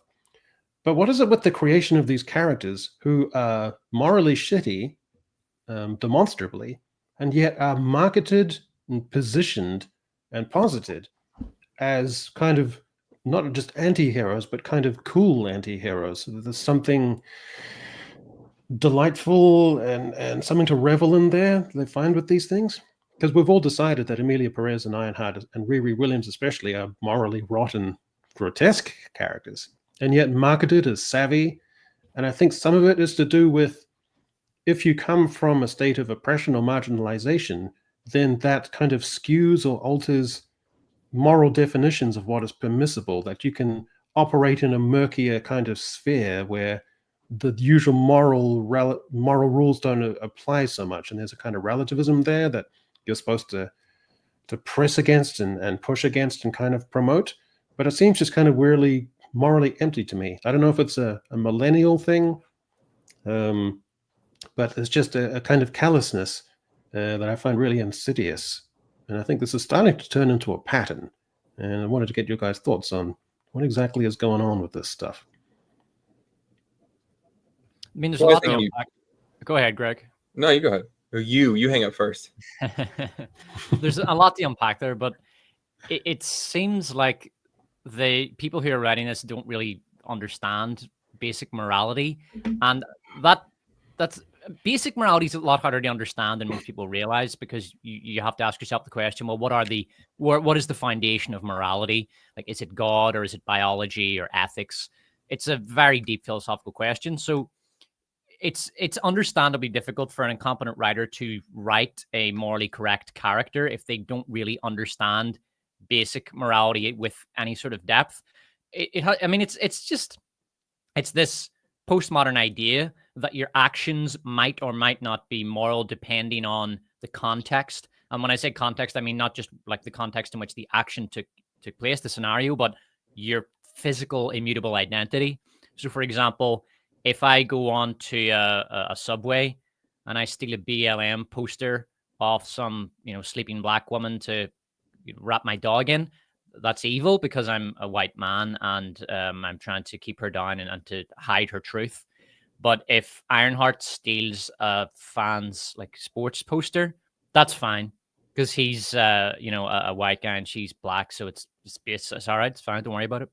So that's just a very basic example of the sort of postmodern morality that they operate under. It's like identity politics based morality. You'll notice here that these are all intersectional characters. So you've got a black woman who is probably bisexual in Ironheart, and then Emilia Perez, who's just this smorgasbord of intersectional identity, trans, Mexican, Spanish speaking, born poor. It's a mess. So yeah, it's all identity politics based postmodern relativism, basically. And shitty writers who don't understand what morality really is, or why good is good and bad is bad, which isn't easy to understand anyway. Greg, what are your thoughts? Yeah, I mean, I mostly agree with that. I think it's that, and it's that there's like a new morality of inequality is bad, and so if you can assign yourself those intersectional qualities, then you are less equal, therefore you're good because inequality is bad, and so you're the victim of it. Like, there's this whole victim mentality thing, which is more than just victim mentality. It really is like a weird twisted morality where you do get intersectional victim points and they add to your moral total. But I think the other issue that they run into is that I had it there for a minute before I started talking. I drank too much. The reason that these shows are so... No, I got to come back to it. Mahler's gonna have to go. Mahler, what are your thoughts? So I actually like where you were going with I don't think enough people talk about how learning a sort of moral system and where it comes from and how you're supposed to apply it and your own integrity versus like hypocrisy is actually something that it's not the easiest thing in the world. A lot of people maybe take it for granted where they source a lot of this stuff from. And it makes you wonder, combine it with the success of films like Jurassic World Rebirth or any given film where you're just like, how is this happening? And maybe when you watch something like, let's say, Iron Man with someone who doesn't give a fuck and would have enjoyed it just as much as something like Jurassic World Rebirth, and you go, why was Iron Man right to do what he did in this film? And if they said, well, I mean, he wanted to kill those fuckers, and that's what he did. That's what he wanted to do. And you're just like, no, I mean, more complicatedly, like what it represents, why he did that, how he got there, why he made that decision when he did, what like influenced him, and what the people around him wanted him to do versus not, and like the push and pull of the company, or Obadiah, and then the repercussions of all these actions. And they're just like, I mean, yeah, I you know, it's kind of fun being that powerful, you know, and going to different places and just fucking around with shit. You know, I could totally imagine that would be really interested to do. And then you'd be like, oh man, if you start exploring different things, you'd be like, so these like really great films that can show you maybe the ins and outs, the whys, and the more complicated elements of morality. Maybe they had like no effect on a lot of this generation of writers, and that they've taken what they wanted. They didn't really take what was there, and so now are writing themselves, and they're like, hey, my character, she wants to steal the shit out of anything to get herself the most power she can get to make herself great. And I don't think I need much more justification than that. And just be like, holy shit, you haven't thought about this for 5 seconds. And the big question I always have, because I've heard these debates been run. There was a question of, I think when, I can't remember exactly when, but it was when like the certain riots and looting was taking place, and there was some prominent lefty that was talking about how if someone came to steal all of their possessions in their house, they would let the person do it because they need it more than they do. And it was just like, no, you wouldn't. Yeah. And they were like, yeah, I would. And it's like, no, you wouldn't. Great. This is insane. You wouldn't. It's just like, and if you did, you'd be wrong. You would, like, it wouldn't make any fucking sense to do that. And where's the limit? And of course, then if they try to steal the clothes off your actual back, would you then stop them? And they were like, well, I wouldn't want to hurt them. You know, if it came down to, I don't value a t-shirt over a person's life. And it's just like, have you thought about that and why and the circumstances which it comes across? What about the house? What about this? Okay, we've taken the shirt off your back, now get the fuck out of the house. We're taking the house too. They need it more. Leave the house. They need it more. This. I don't know if you ever saw that comic where the kid got his bike stolen. He said, "Well, whoever needed that." If they say, "Look, I've got a sick kid. Kid needs a kidney transplant, so get on the fucking table." Kid needs it more. That's what I'm saying. It's there's so many interesting conversations to be had, and it's really weird they get locked off immediately, because Ironheart is, I was about to say a great example, but I'm sure the rest of them are here as well compared. Not that I have seen Acolyte, it's a fucking monstrous show as well, but just within the first like 10 minutes, the stealing, the violence, the collateral damage, and the show does not give a fuck. It's like, no, she's a hero. You're like, no, she's not. Yeah. And yeah, so it is an interesting question to try and figure out how this happened. And I do wonder just what the people who wrote this, when they were, before they were writers, when they were inspired by these other films, I wonder what they took from them. Because it wasn't the same thing I did. I think, does this come from a sort of second generation leftist worldview? Or are these people whose parents are more likely to have been conservative and then they lashed out against that? Because it is an interesting, it's almost as if these people have never even been introduced to the idea of objective morality. And they're just like second or third generation leftists, and this is just hot. This is normal to them. They cannot conceive of morality operating in any other way. It just doesn't occur to them.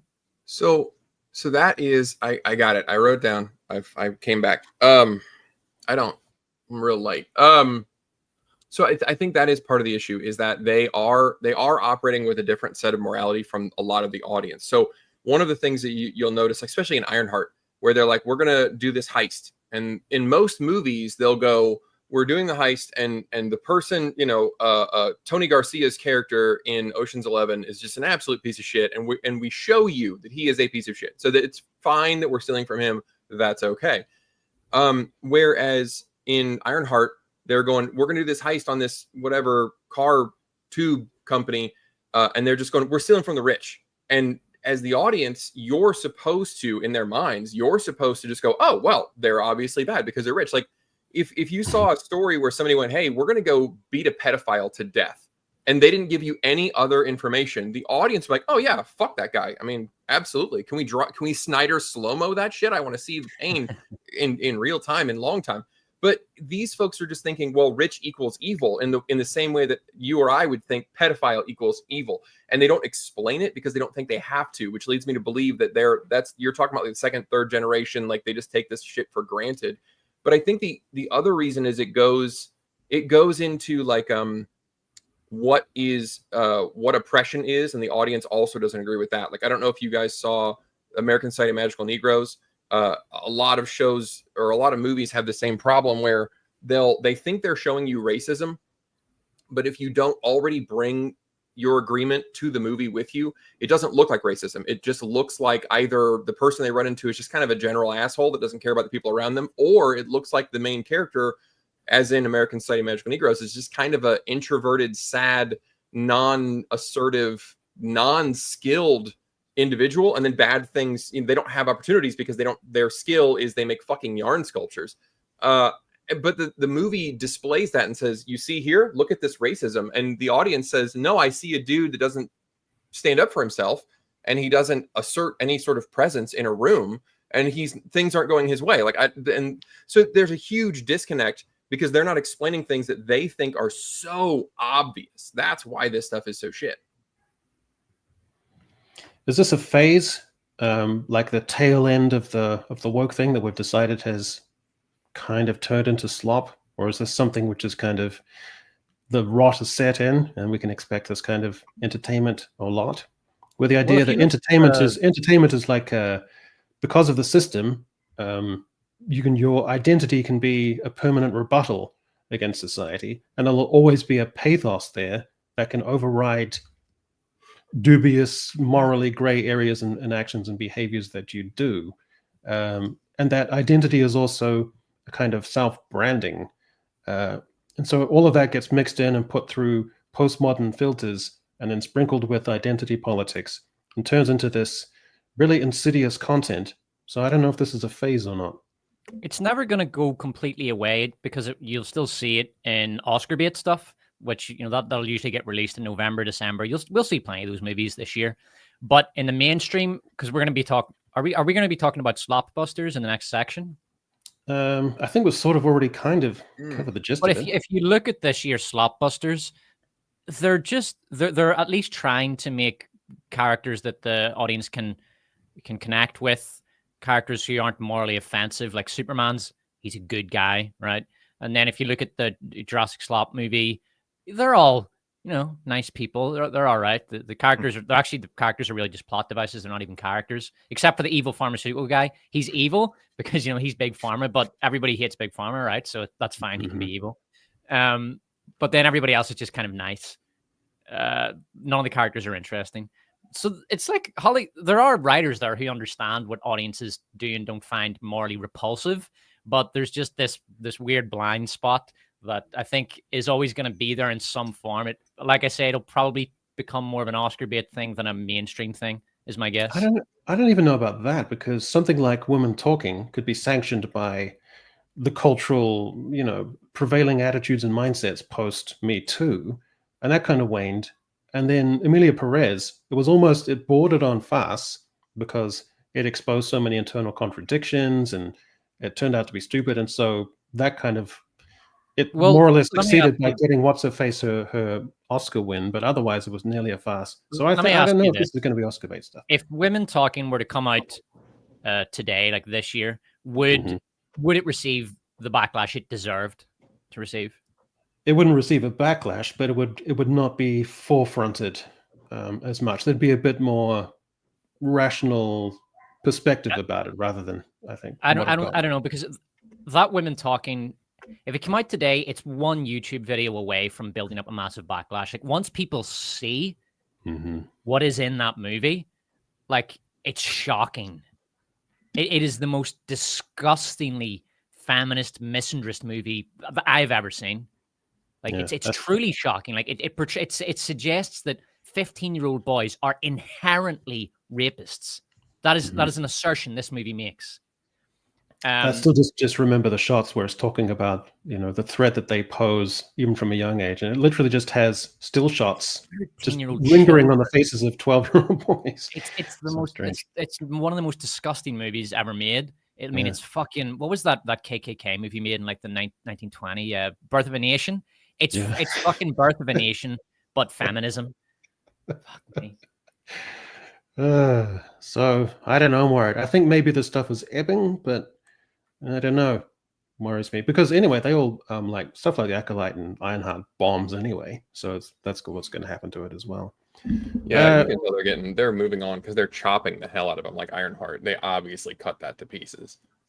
So, Greg, morality on screen doesn't mean anything anymore, and nothing means anything anymore. So, Nigel Farage's left-wing turn looks like a triumph, where he's talking about extolling unions and nationalization of industries and reindustrialization. And then the GOP's fiscal hawk era is officially over, when the conservative Republicans are supposed to be the fiscally restrained ones, and they just added $3 trillion to the debt. And then is Labour turning towards post-liberalism, which I guess just basically translates to conservatism. So nothing means anything right anymore. No. We can just throw up our hands. Can I just throw up my hands now and give in? You can. Honestly, it's hard not to be a little bit depressed. I'm just going to black pill the shit out of you guys. The files thing, that kind of broke me a little bit. That really bothered me, and it still does, because nobody cared. They just, I mean, it wasn't even like a convincing lie. They didn't pretend to arrest nobodies and be like, it was these two guys that you've never heard of all along. These were the ones. So we got them. Don't worry. They just came right out and just, there's nothing. There are no files. What the fuck are you going to do about it? What are you going to do? Nothing, bitch. I'll see you on April 15th. Have my fucking money and don't ask questions. And that really bothers me. And that's kind of hard to give a shit about anything else when literally no one, even his enemies, didn't go, see, he lied to you. His FBI director is the blah, blah, blah. They didn't even try to use it as like ammunition. The other side was also like, well, damn, there's no list. What are you going to do, gang? I don't know. Well, anyway, we got to figure something else out to talk about. It's really, that's hard. That's hard to deal with right now. Kind of a interesting quote you had there, because I don't know if you guys remember, but I think it was the 10th episode, no, 8, 9, I don't know, of Andor season 2, where the Empire is almost at full power, and that politician says they don't even lie badly anymore. Yeah. I mean, that's Greg's right. Like, 99% of people know for a fact that this is a lie. That, of course, there's a fucking list. And there's many other documents besides. And it's very simple. Just publish everything you have, right? Just put it on your government website now. Government transparency, right? Everyone knows this, but no one cares because they're sick hearing about it. I don't know. It's summer, nice weather outside, whatever. I think at a certain point, there's just really not. I mean, there is something you can do, but it's it's pretty. There's no turning back once you do that thing, and it's nobody really wants to do that, and I think it's a game of chicken, and they called it and just said, what are you going to do? Vote us out? We're all in on it. So what the fuck are you going to do? It's like that moment in 1984 where you've got this order addressing a crowd, talking about the evils of Oceania, and then someone comes along and whispers in his ear, and he starts raving about the evils of Eurasia, because they were never at war with Oceania. They were always at war with Eurasia. And then Winston Smith has to go back and to his department and start the process of editing history to make sure that they were always at war with Eurasia. That's what it's like. It's like that moment on the podium where the order changes his mind about who they're at war with. Well, the President of the United States responded subtly and maturely. I'll just read you some of his message. It's all over a guy who never dies, Jeffrey Epstein. For years, it's Epstein over and over again. Why are we giving publicity to files written by Obama, crooked Hillary, Comey, Brennan, and the losers and criminals of the Biden administration who conned the world with the Russia hoax, 51 intelligence reports, the laptop from hell, and more? They created the Epstein files, just like they created the fake Hillary Clinton, Christopher Steele dossier that they used on me. And now my so-called friends are playing right into their hands. Why didn't these radical left lunatics release the Epstein files? If there was anything, this goes on and on like that. Do you know what that's like? That's like if you just took a giant barrel of sort of right-wing buzzwords and dumped it into a cannon and then blasted it out onto X or wherever he made that statement. That's what that like. It's just it's a smorgasbord of nonsense. It's bollocks. Just release the fucking files. What I'm thinking, Greg, is that in America there was like I don't know, like 200 years ago, and then in the 60s there was a little spate of it as well, of communitarian, where everyone just goes out and builds their own little communal, little society out in the middle of the wilderness and reconnects with nature. Maybe that's what's going to happen because houses are too expensive, everything's nuts, the government, all systems are terrible. And you just get that kind of thing, like rural Arcadias that would just be built out of nothing. I think maybe that's coming next, because if fuck everything else. It's just a circus now. May have to. I don't know. Oh, god damn it. Anyway, I just worry about everything. But it's also liberating to just let go of the steering wheel in terms of your ideology.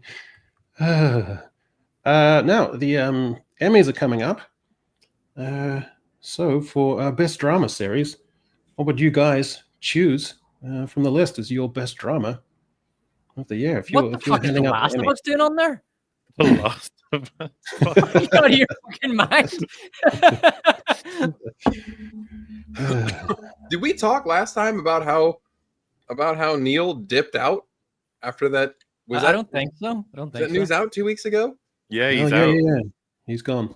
It faltered, and he was like, "Well, I gotta go, guys. I gotta HBO work on this other game. It's gonna suck." I've destroyed it in gaming and now in TV. I got to move on to the next medium. Take it down. Yeah, this is The Last of Us Season 2 is a projected nominee for Best Drama Emmy. Projected, but if you had to choose something, this is not official. No, it's projected, but this is what we. Okay, yeah, I can't imagine that we get nominated for anything. I mean, it's HBO admitted that it was a failure when they shit canned Neil Druckmann, so I don't see how you could nominate it. I mean, it would be embarrassing to show up to an award after making that fucking season of television. It was an abomination. I thought he said he left for the good of the project and because Intergalactic needs him. There was a mutual decision. That was his choice. He didn't get fired, I thought. Of course, yeah. So if you had to choose from the list, does anything jump out here as Emmy worthy? I will say, I tried to watch The Diplomat and I gave up after 40 minutes. I was so fucking bored. Fair enough. And then the rest I haven't seen except Andor. So yeah. Mm. Oh, and The Last of Us. I've heard Slum Horses is good. I didn't see it. Severance, I'm not sure about. I haven't seen it, but what I hear is from everybody is that it's the modern version of Lost right now, and that they're hoping it has a good ending, which is not reassuring at all, by the way, in terms of like whether or not I'd want to watch it for that reason. But yeah, I need to. It's kind of hard to say because I haven't seen enough of these. But I mean, I'm happy for Andor's 8th episode, I think it was, to receive some kind of recognition. I thought that was excellent. Yeah, I guess. Greg, let me frame it another way. Is there anything on the list that you like that you think deserves an award? I liked Andor, and I still don't know that I could give season 2 an award. I thought it was great, but I don't know. I'd be hard to make that argument. Although I did like it a lot. No, I'm talking myself into it. I'd give Andor. I think it was good. I liked it a lot. All right. Best comedy series. Anything here has tickled your funny bone? I actually watched the first 4 or 5 episodes of The Bird, just season 1, and then got kind of bored of it. It struck me as something that is uniquely American, something that Americans would be really into, workplace drama, but it's also about cooking and food. Mm-hmm. And yeah, it struck me as something that the American normie market would love, but it was beginning to really bore me. And I can understand the hype, but this is just, The Bird is just not at all something I could fucking get behind. Has anyone apart from me seen The Bird? No, I've never gotten around to it. Yeah. Everybody on the planet is going to get around to it soon. Exactly. That is The Bear. Guys, it's overhyped, pretentious bollocks when it comes down to it. It's just about a bunch of people cooking in a kitchen. And but my themes. But what about the themes of dreaming and disappointment? And fuck your themes. It's boring. What is What We Do in the Shadows doing on this list? That started off as like 3 goofballs in Wellington, New Zealand, pitching a story on a shoestring budget, and all of a sudden it's turned into a 6-season thing that's up for an Emmy. Damn, 6 seasons, yeah. God damn, how did that happen? Yeah, I did see Only Murders in the Building. I watched the first few episodes. I actually enjoyed it. Thought that was a decent show. Just couldn't really finish the season though. Too busy. Damn, there are 4 seasons of that. Yeah, I know. Where did that come from? Jeez. Hacks is an interesting thing. You should watch that if you want to see a show in which straight white men are almost entirely exempt. It's quite a fascinating socio-cultural thing to watch, where your demographic has no place. It's really interesting. Best limited or anthology series. So you got some hitters here. Like, would you go with The Penguin or would you go with Adolescence? That's a pretty good tussle. That is quite good. I'd probably go with Adolescence. Like I say, it's there's definitely propaganda elements there. It's a government psyop. It is, because they funded it and then they tried to use it as an excuse to pass online censorship bill. So it's textbook psyop, but it's still a great show. It has problems though. It does. Probably the Penguin. Actually, the Penguin's just better. Just better than Adolescence. Penguin, I'd have to go. I thought the Penguin was fucking fantastic. I was really surprised by that. Penguin. Although I saw Black Mirror, and I can tell you there were, I think, 7 episodes in the last season. It was what season was that? That whatever. Let's say it was season fucking 6. I don't know. It was definitely better than the previous season, but it had some absolutely fucking stinking episodes.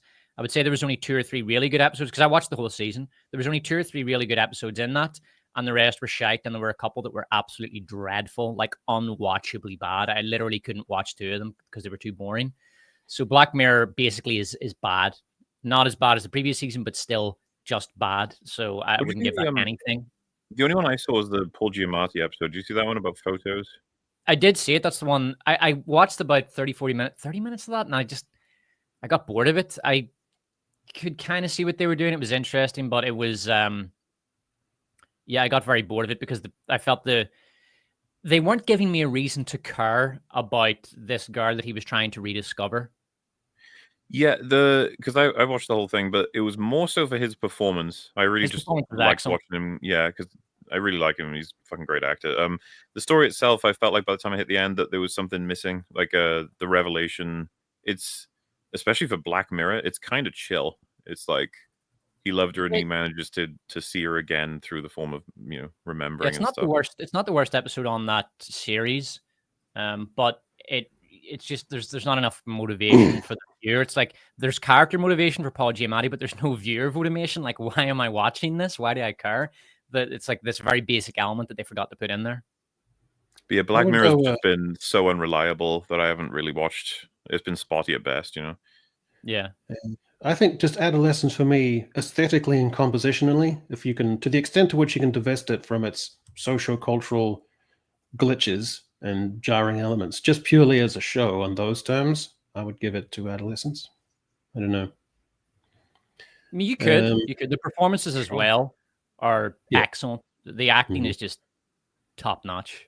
Yeah. Alrighty. So the new Harry Potter. I don't know. It's a low bar. Like when you look at the child actors, especially in the first 2 movies, like their acting is bad. And it gets very garish when you have them standing next to really experienced actors like Richard Harris playing Dumbledore, or the guy who played Snape, whose name I always blank on. Alan Rickman, right? Alan Rickman playing Snape. Like when you see them with the kids, it's just these brilliant actors next to these child actors who can't act, and it's very obvious. So, but at the same time, those are children's movies, so they kind of get away with it. But it's a low bar. Like none of those actors were really good. None of them were ever particularly impressive. And when they really tried to emote and to broaden their range, it just came off as hammy. The best one was Emma Watson. She actually became quite competent by the end. Yeah. But so I think it's a low bar, and it's not going to be very hard for these kids to pass it if they're in any way competent. But I'll just try and be as subtle as I can about this. So, Greg, I hope the heads at HBO don't get big-headed about this and let the show go to their heads. And indeed, that they leave enough fiscal headroom for this project, because it's hard to know what their headspace is about appealing to a wide expanse of viewers. If they make a live-action Megamind, I know.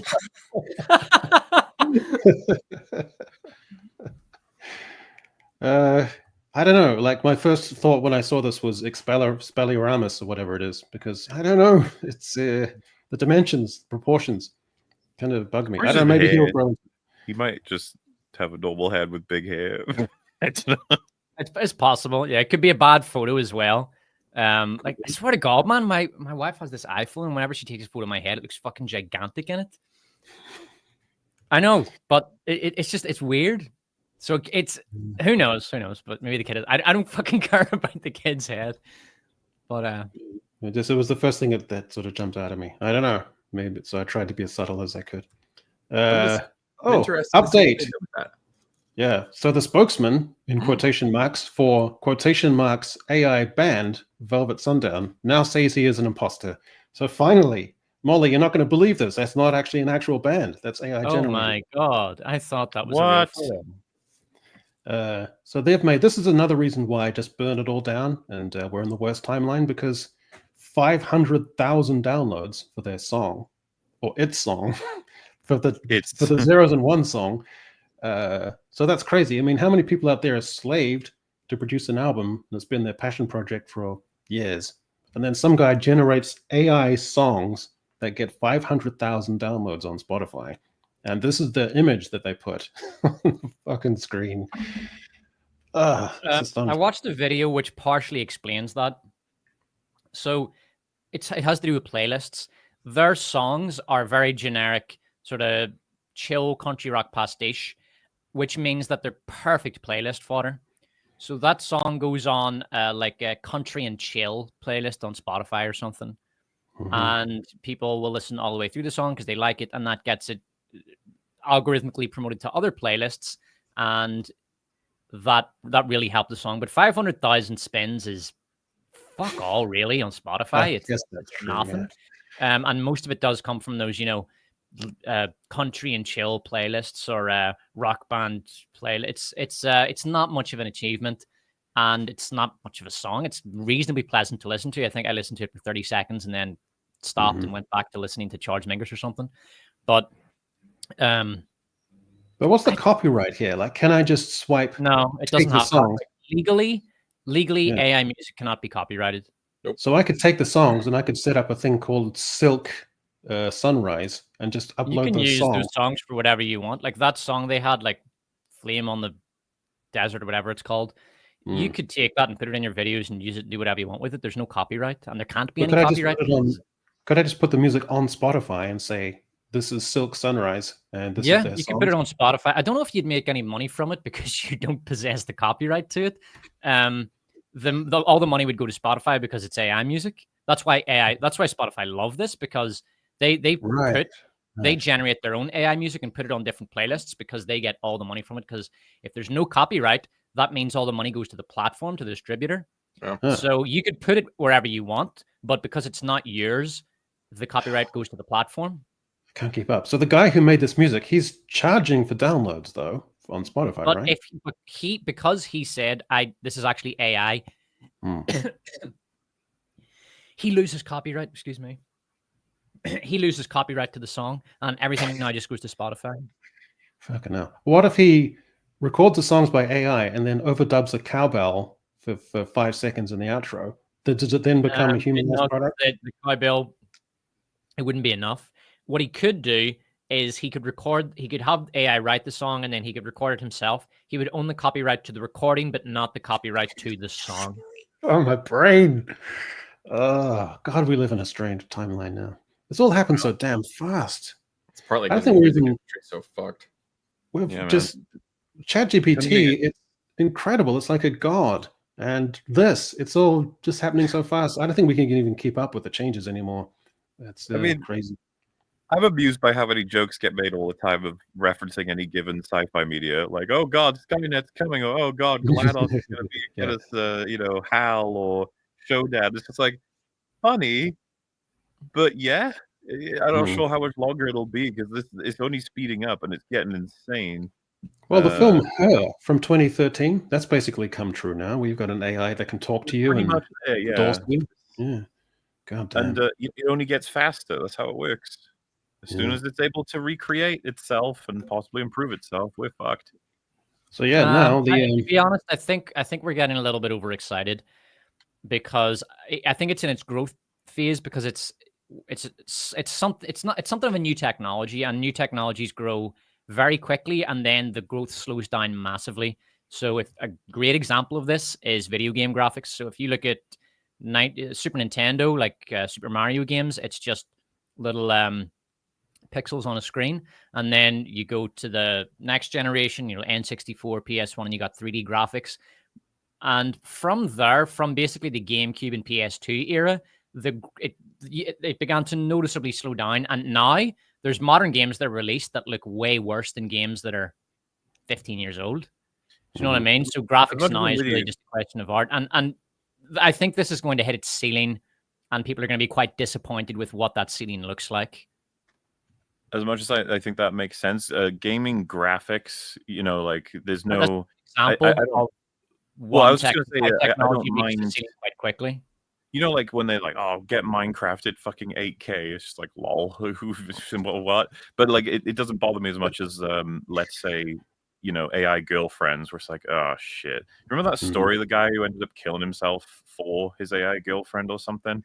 Well, I think the reason I that's sad, but at the same time, I think someone like that, he's going to kill himself, and it's really just a question of what the catalyst is. The catalyst happened to be his AI girlfriend, but if it hadn't have been that, I don't fucking know. His dog gets sick and he jumps off a building or something. Yeah, he was going to off himself either way. Ill in some way, but that would be one of like a list of about 1,000 different AI related things that bother me, right? Like all the different artwork stuff is a bit, you know, is sad in the sense of I've even seen, like, you know, because Shad can be an advocate for AI stuff, but he was even saying like the shit with the was it the grok generated like a girl or something? Did you see this recently? It was some kind of controversy over, again, steps being made in particular directions that everyone's getting very worried about. The fact that we made fun of for like a whole generation, the whole fingers thing, it's pretty much gone now. There's a very specific style with a lot of AI stuff that makes it easy to point out. But the thing is, everybody's already probably come across a piece of work that they've enjoyed, be it visually or audibly. Orally, I think is the word I'm looking for, without realizing it was made by AI. That's probably happened already, and if it's not going to happen, not happened, it will. I'm not suggesting we're getting actual Skynet, and if we did, it would be a long time from now. I'm more so sad about the fact that we've already hit some really depressing milestones. So even if it stops, it's like, oh well. You know what? Give you a great example, actually. A friend of mine, Metal Commander, he was asking me, have I ever used this feature on YouTube? And I'd never seen it before. It was some tab. I don't know if you guys have seen it yet on your back end, but it's like a recommendation for what you should do next with your next video. And with AI, they generate basically a bunch of topics and thumbnails and titles for you immediately. They're like, here's your next video. And it'll say something like, Ironheart, is this the worst the MCU can get? And it'll have an image of Tony Stark in the Iron Heart suit with him beaten up or crying with the AI art style, and a title that's just as clickbait as you'd imagine from any normal YouTube video. I saw this, I was like, Jesus Christ! Like, they don't really need. Like, I think what they're doing, they just look at the channels that your subscribers are also liking and other videos that they're also watching, and then they amalgamate the titles and thumbnails. I know how they got there. What I'm saying, like when I was a teenager, I used a lyrics amalgamator to write song lyrics just out of interest to see what it would come up with. It's the same principle. It just does it at a vastly greater scale. It's not a thinking machine. It's not creating anything. It just amalgamates stuff. It's just an amalgamator. Yeah. It's not, AI is actually misleading because it's not intelligent. It's just a machine that amalgamates stuff based on human programming. There was that Xbox graphic designer like art post or ad that people were sharing, and they did an AI art to promote they're looking for someone to do graphic work, and they had the screen of the computer was printed on the back of the screen, and the front was basically flipped it around because the AI is obviously imperfect. I know all that, and I know that's how they got to that the stuff on that tab, but then combo it with AI voices have broken well past the robotic way that words are said. It's moved all the way into now voices where you're like, I think that's AI. I was talking to Gary about it today, and he was saying that whenever he detects, like, he's listening to YouTube videos, and as soon as he detects an AI voice, like, oh, I'm fucking out. Like, I hate that shit. You know. But like, it's getting harder and harder. And then of course there's just the sort of different AI tools that allow you to pick visuals at almost random or montages or whatever. You combine all of these things, and it's just like we're bordering pretty close because they've tried to lock down on destroying AI channels and AI generated or hyper clickbait sort of channels. And it's just like, yeah, but they've gotten way better since even when I was, first on YouTube to now. and there's no reason to think they won't get better because they're very corporately handy.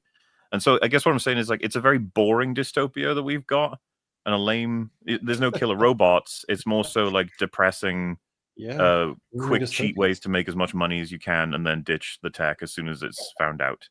Yeah, but the thing that I think like with the AI stuff is that people show the big numbers, and it's sort of like Echo got a shout out on Asmongold, and I'm not jealous at all, and I'm really excited for him. But people talk about I'm like not jealous either. I didn't have any envy of Echo's shout out on Asmund. I actually wasn't even thinking about it last night in bed. Asmund doesn't have enough time to go through you or Mahler's videos. I didn't care at all that I was looking at the subscriber count thing. I didn't care at all that it was spinning around like a wheel with the subs. I wouldn't have either. That sounds boring. But people complain about them because they'll say like, they're stealing your content or whatever, right? And well, first of all, you're seeing some of the benefit of it, but also like most of that guy's audience is not your audience, and so like he's not stealing your audience that would have watched your video, but they instead watched him react to it, right? And I think AI is a similar thing where people say like, it's making these videos and they're getting 50 million views and whatever, but if you see these videos, they're dog shit videos. Like it can recreate a Minecraft streamer very, very well. But the people that are watching that are already going to be watching, I'm just going to sound condescending, fuck it. They're going to watch low effort garbage like that, regardless of whether people make it and scream into a camera and yeet fucking creepers or whatever, or if an AI bot is doing it. And so I don't think that when people say like they're worried that artists are going to lose their jobs or whatever, if you're making really crafted, curated, whatever, you're going to have the same clientele. And you might have a few tools that you can use to sort of speed your process up a little bit. But if you're still making high quality, thoughtful content or whatever it is you're making, you're going to have the same people that are seeking that out. And the people that were already looking for cheap garbage, they're going to be looking for cheap garbage. Those were never your clients to begin with. Those were never your viewers to begin with. And I think that always gets lost in the shuffle, that you're not all, the audience is not a monolith. And the people that are the 50 million views of a baby crawling away from a crocodile that's pure fucking AI garbage, like that's not the audience that a lot of people want anyway. And I don't know why they're jealous about it, Well, I think this is an interesting comment. What's I got an interesting comment in chat. This is from Anna Nielsen. 70 to 80% of assignments that students submit to me are AI generated. Yeah. They don't admit it. Many of my colleagues do their grading with AI. It's such a worthless Ouroboros. Yeah. That actually was a problem for me. I went full-time on YouTube a couple of months ago, but when I taught academic essay writing for, I think, 4 or 5 years.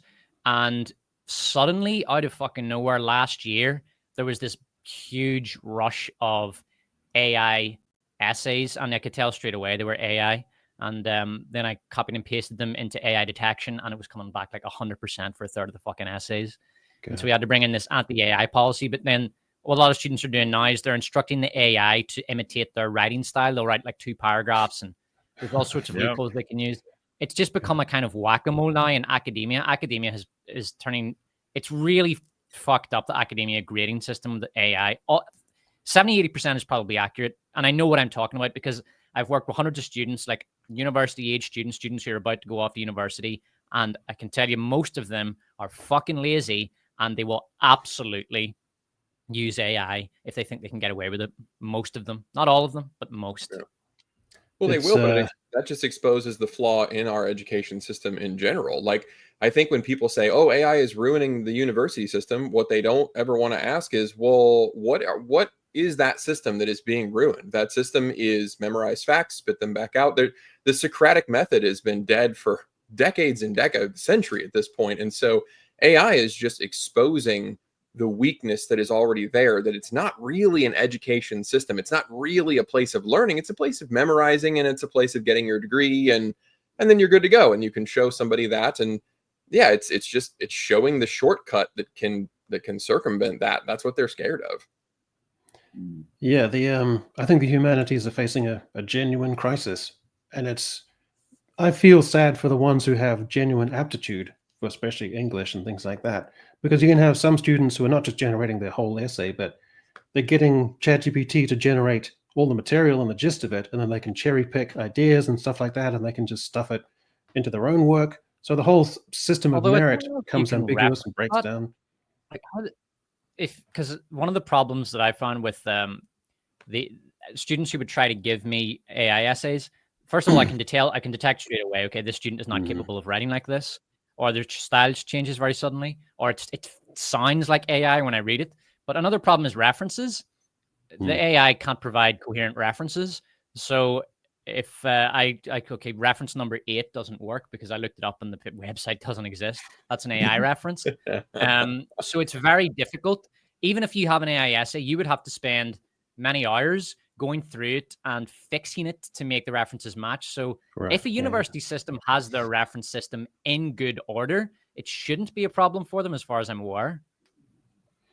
Yeah, strange it'll because lie to you like that. You got to be careful. You'll ask it a question, it'll lie right to your face with all the confidence of a toddler telling you that, you know, with a chocolate ringed mouth, telling you they didn't eat a cupcake. A screenshot from my last video. I was doing something about George Floyd, and I wanted to be, because it was a sensitive topic, I wanted to be as accurate as possible. So I typed into Google, how many times did George Floyd go to jail? Hold on, have I frozen? How many times did George Floyd go to jail? And it sent me back the answer. Google Gemini sent me it back. George Floyd was never convicted of anything. He was brutally murdered by a cop. That was its answer. And that's just a lie. He was convicted of 8 crimes, as far as I'm aware, if I remember correctly. I generated in one of my videos, it was me on a red carpet with a disillusioned George Lucas who's breaking down into tears. And me, literally me, like a photograph of me, consolingly wraps my arm around his shoulder and gives him a pat on the chest. I thought, this is incredible. This is mind-blowing. And not a single person has ever said anything about it in the comments. The only thing I get in the comments is, why are you using an AI voice? That's the new thing I get now. Anyway, can't win. Gaming in the golden years, why millions of seniors are playing video games. So I think this is going to happen, Greg, right? This is just going to be from here until eternity. Heck yeah. This is just the way we're going out. When I retire, I'll finally have time to play through my fucking backlog.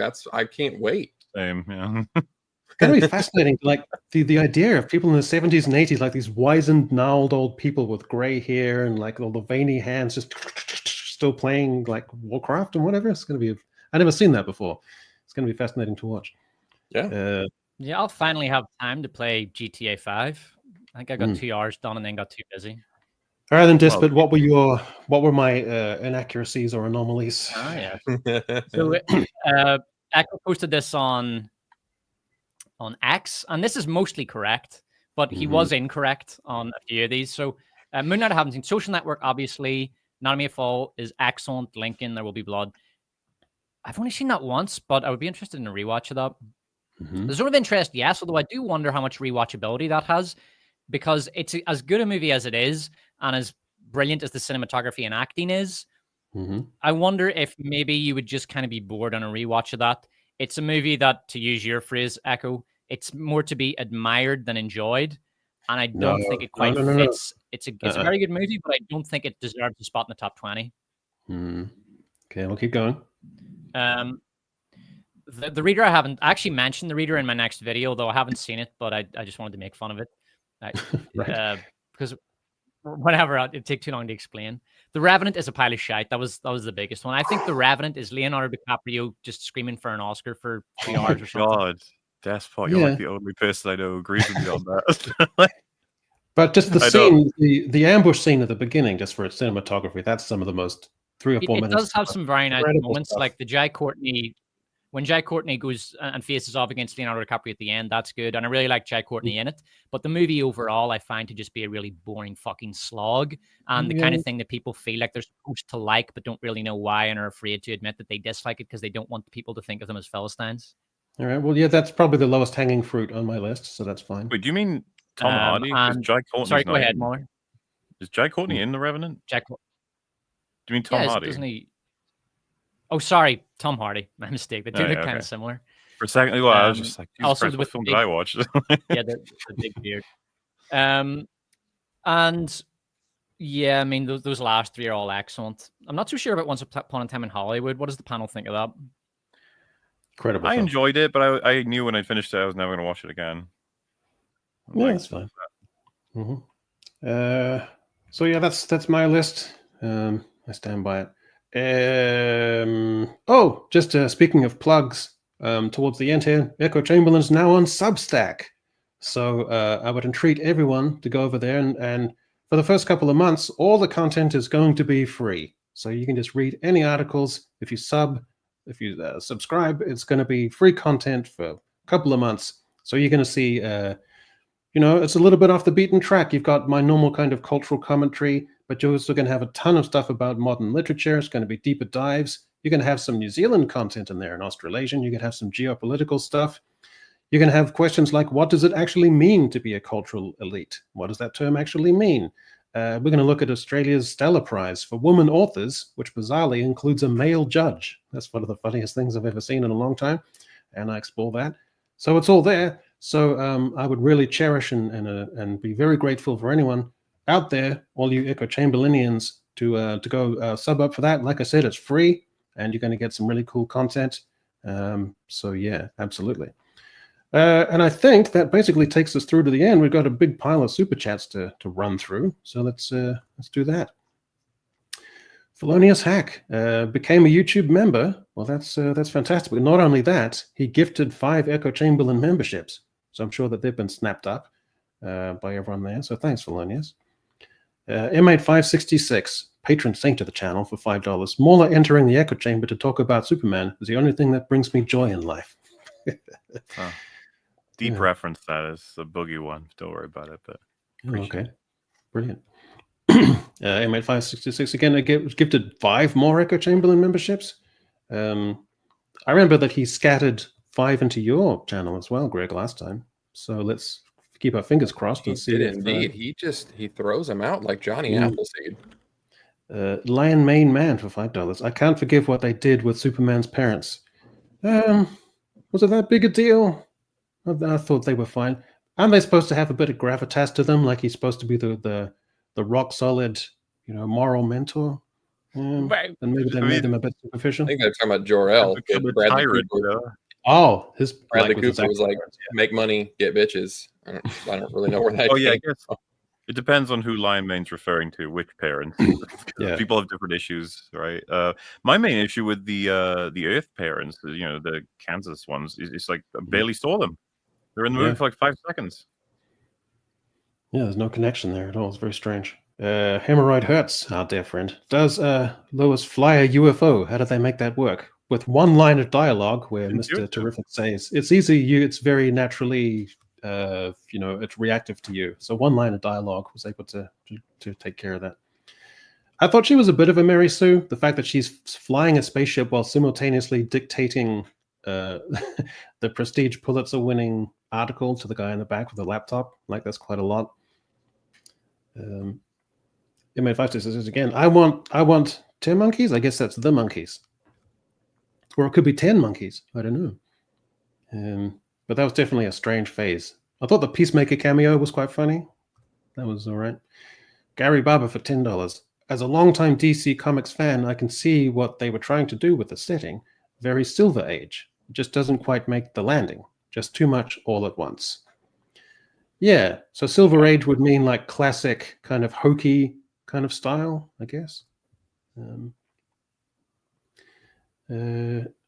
then, you're not going to believe this. Oh, he skipped you, Greg. M8566 has gifted 5 Despot of Antrim memberships. Yeah. Thanks very much, mate. Got mine last time. I will say, like, those memberships could be valuable. You might be able to see my next video, like a full 6 to 8 hours before everybody else. Are you talking about... see if I can do this. Are you talking about every Danny Boyle film reviewed, which is coming up exclusively on the Despot of Antrim YouTube channel almost like a day from now? Yeah, I'm talking about every Danny Boyle film reviewed, which is coming out exclusively on the Despot of Antrim channel this very day. Oh, wow. That's exciting. So you're getting a confluence not only of the Despot of Antrim's stylish cultural musings, but also Danny Boyle, iconic figure of the British film industry, who's also just released a film, which is also in kind of the cultural conversation. You're getting all of that in one video, Desmond. Is that what you're saying? Yeah, it's like 3 hours, 15 minutes long. Huge research project. Ton of work went into it. I'll be interested to see how it does. I don't think it'll perform, but it was such an enjoyable thing to do, to just immerse myself in the work of a single director and look at all of his techniques and the themes and these ideas that are like through lines throughout his filmography. I would love to do it again with another director, so I hope the video is successful. Excellent. What do you think of 28 Years Later? Like, I gave it. I actually rated them all out of 10 because I wanted to do like a list at the end. So I gave it a 7.5 out of 10, which was, I felt somewhat generous, but there were things I really liked about it, and a lot of things people hated about it I also liked, because I thought, well, at least it's different and it's trying to do its own thing. But the script felt a bit lazy and sloppy. But I liked it a lot the first time I saw it, but when I watched it a second time, I cooled off on it. And yeah, it's very frustrating because it could be a much better movie, and it just refuses to be. You hyped for the Bone Temple? Jesus, man, I'm fucking not. I think that's going to be a disaster. Yeah, we'll see. Gary Barber for $10. And then Superman only has 2 weeks to make its money because a far worse movie, Fantastic Four, is going to come suck all the oxygen out of the theaters. Yeah. I'm looking forward to that film because I don't think my audience likes Superman very much. I don't think they cared all that much. But I think this is going to be a nice little money maker for the channels. Fantastic Four. All right. Lion Main Man, $2. Man of Steel is better. Yeah, I mean, no one's going to contest that, really. It's you could go either way. It's fine. Ji Hon Shin for 10,000 won. 10,000. Don't know if you guys talked about. I don't know what the currency exchange rate on that is, but that's worth about $7.50, maybe a little less. Well, don't know if you guys talked about Jurassic World Rebirth, but I must say, Weapons of Mass Destruction 2025, not the 1999 original, was a massive failure as well.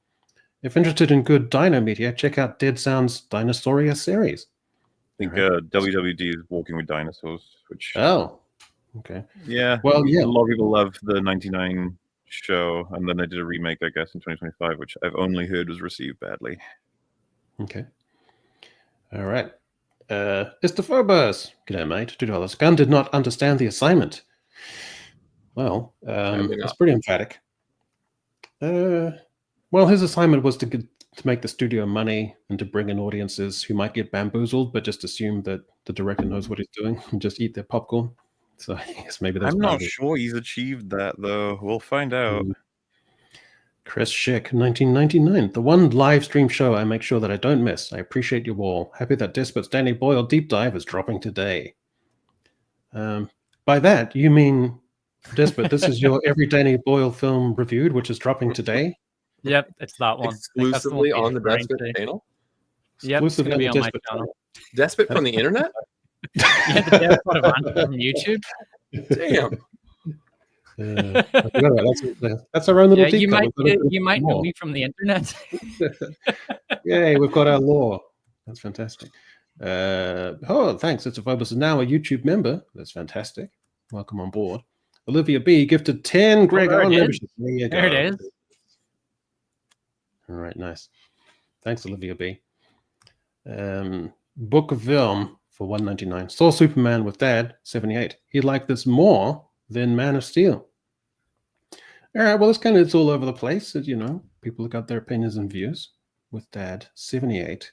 He liked this. So he's talking about back in 1978, or you sat down to watch it yesterday? You watched the 1978.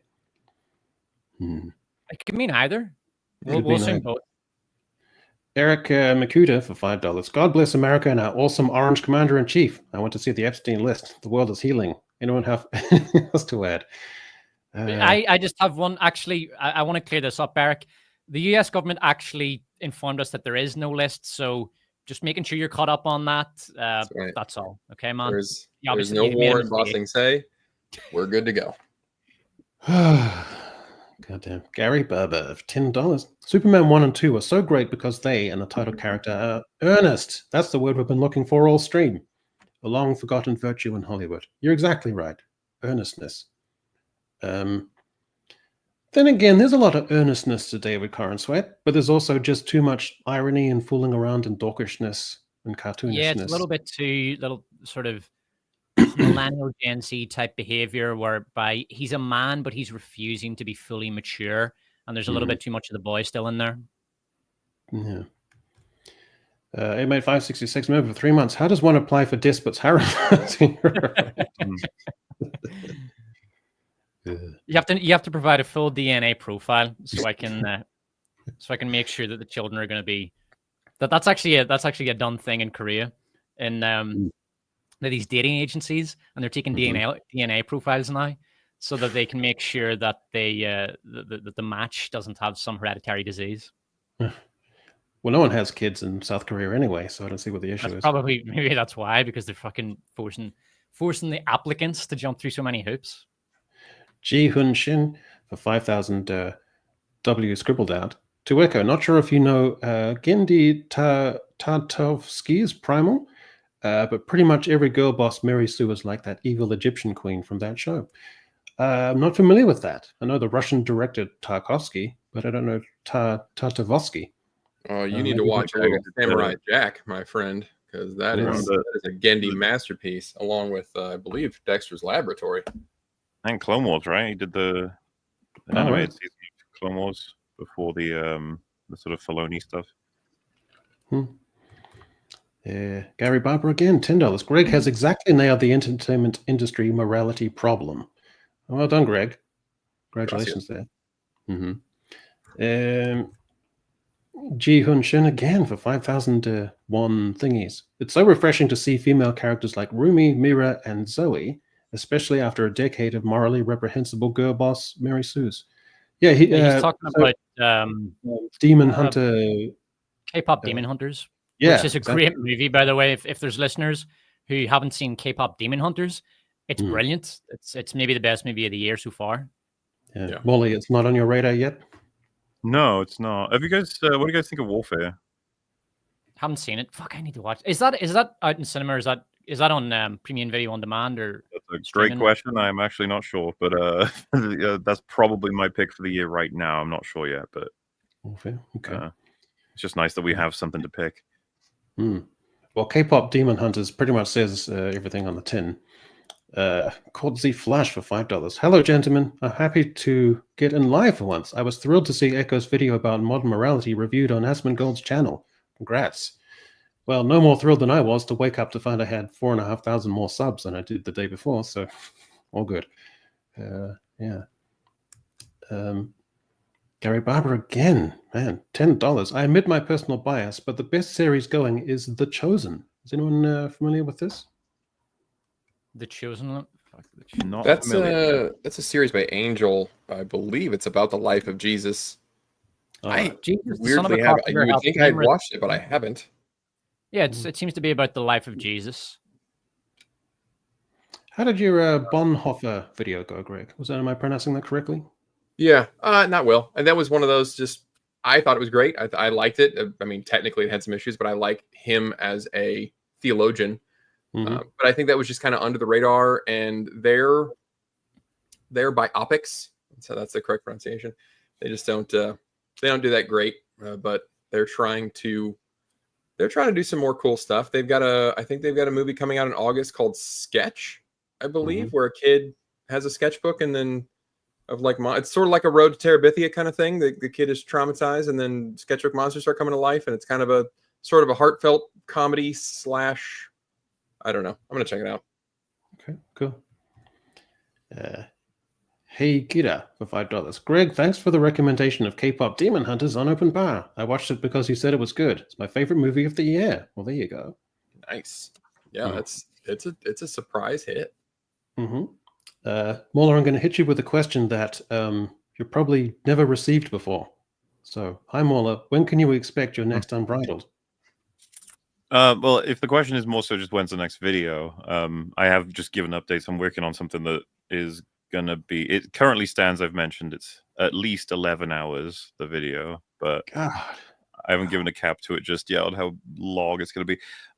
I wanted to get it out before the EFAP, I was about to say 8th anniversary. Is it 7th anniversary? I don't even know anymore. We've been going for so many years. It's crazy. But the video is so fucking huge and unruly that I'm not sure I can get it done before then. But when it comes out, just know that there's a reason why it took me nearly a year to make it. It's an enormous video. But 11 hours. That's astonishing. Then again, yeah, well, that's going to be amazing. Anyway, good to see you, Josh, as always, of course. Joshua, $1.99. Also, EFAP's 4 Squid Game Series 3 and Superman reviews when? So we've actually, so we're doing Fantastic Four next week, not this week, because that's when we'll be out. And then there's a break after that, and then we're doing Squid Games, and not necessarily because we're kind of just seeing it through. Like, I don't know if you guys have seen it or kept up to date with it, but like season 1, a lot of passion for it. Season 2, it kind of like went down and people less caring about it. And season 3, barely anyone talks about it. It's doing really well, like ratings wise. People are watching it. It's just that. So we'll probably do something to cover it. But as for Superman reviews, like a retarded Avengers sort of thing, that would be after the anniversary, more than likely. Mm-hmm. Can I just ask you a quick quit? Have you seen all of season 3 of Squid Game, Muller? Yes. So you saw the hook at the end where they have yeah. What's her name? She's acting as the recruiter. Yeah. Where's that gross digital sound coming from? I don't know. It's a little bit scary. Jeez. Yeah, my internet's fucked. Yeah, Muller, do you think... Fuck this internet. Do you think that that Squid Game could work outside of a Korean context, or do you think it loses its brand if it tries to go American? Good question. That's a tough question, especially because, as far as I know, David Fincher is the one that's taken over the American version, and he's like one of my favorite directors working right now. So I feel like it's very possible for him to make a very entertaining show. It's one of those things where I think I have to see it before I can say, but I've always been worried that Squid Game would be taken beyond its potential, and I will say after finishing season 3, it's very much like okay, you can go now, Squid Game. It's okay. You can. Yeah. But it being like, we're expanding to an American version. It's like, okay, all right. That's always like the paradox of really great stuff, because if you look into the backs, like the Squid Game guy, he tried to get that. He worked on it for years and years. He tried to sell it. At one point, he had to pawn his laptop that had the script on it, and then he had to buy it back. And almost lost it, and then finally got picked up. And then, of course, it's a big hit. So Netflix is like, all right, season 2, season 3, let's go. But that's, he had the one big idea. I'm afraid K-pop Demon Hunters would be the same way. It took 8 or 9 years to make that one. They polished the hell out of it for years and years and years, and it's great. And they're going to make another one in like 7 months from now, and it's not going to be any good. And that's sort of that's the Netflix model. Once they hit, they greenlight so much stuff, and most of it's shit. But when they hit, they really fucking hit. And when they really hit, they squeeze hard until that lemon is just desiccated and disgusting. Yeah. J.R.R. Thompson for $2. AI is fantastic at formatting references, however. So I guess that's one benefit. Once you've done the hard work. Not formatting, actually identifying references that cohere with the written content. It's fine. Like, you don't need AI to format references. You can just use a referencer website. I encourage my students to do that because formatting references are too boring. The problem is when you go through the essay, you have to find a reference that makes sense for anything that is a quote, an argument, an opinion, or an assertion. Anything that basically most of the essay needs to be referenced in order for it to be academically acceptable. And that's a tremendous amount of work if you didn't write the fucking thing, because you then need to find references that cohere to the content of the essay. So that would actually make your job harder if you didn't write the essay. Susano a la Richard for the extraordinary sum of $3.33. Better than wasting my funds on something else. Well, all is welcome. So thanks. And then we've got Ruby. Ruby became a YouTube member. Well, welcome along. Well, that takes us basically to the end, as Despot's internet seems to be eating itself. So it just remains for me to go around the horn and say, Greg, What can you tell the folks? What can they anticipate? I think Thursday, maybe Friday, I'll have. I've got a big review of K-pop Demon Hunters, and it's Right. it's so good. I just, I thought I'd like a 15-minute. It's gonna be like 35, 40 minutes. Like I couldn't get the word count down. There's just so many cool things about it. There's so many things that work so well. And then there's also a little bit on the end about the Lego movie and similar type of a vein there. That'll be out later this week. Brilliant. Despot, apparently you're doing an Every Danny Boyle film reviewed video that's coming out. What can you tell the people about this? Well, I haven't mentioned that in the stream so far, but it's over 3 hours long, and it's great to go through all the movies, and it's taken me ages, and I'm very pleased with it. Looking forward to seeing how people react to it. Also, everybody watch Greg's video on K-pop Demon Hunters, but first watch the movie because it's awesome. Yeah, true. Yeah, I'm gonna spoil the crap out of it. So, okay, great. And then Mola, today's featured guest. What can you tell the folks about what's going on? You've caught me at the worst time ever because there's nothing for me to announce. I'm working. It's going to take me a few more, probably like 2 months would be the earliest for me releasing this video. Obviously, I could release it in like 2 halves or something, but I'm kind of tempted by the idea of making sure it stays all in one enormous package because I got a name to upkeep around these parts. I can't be making short videos; it'd be insane. But other than that, it's like we're doing Fantastic Four and EFAP when it comes out, and then I'll be on Open Bar and Real BBC as per usual. But yeah, EFAP's anniversary will be on 23rd of August, I think. So try and do a 24-hour stream where we have a bunch of guests rotating. Nice. Have some fun. Cool. Yeah, thank you guys for having me. It's been a fun time. Illuminating. Yeah, man. Well, now it's just remains for me to thank Greg Owen, Despot of Antrim and Mola, and to end as we always do with our thoughts and reflections culled from the internet to see us out. So, Hakiti Ano, and we'll see you next time.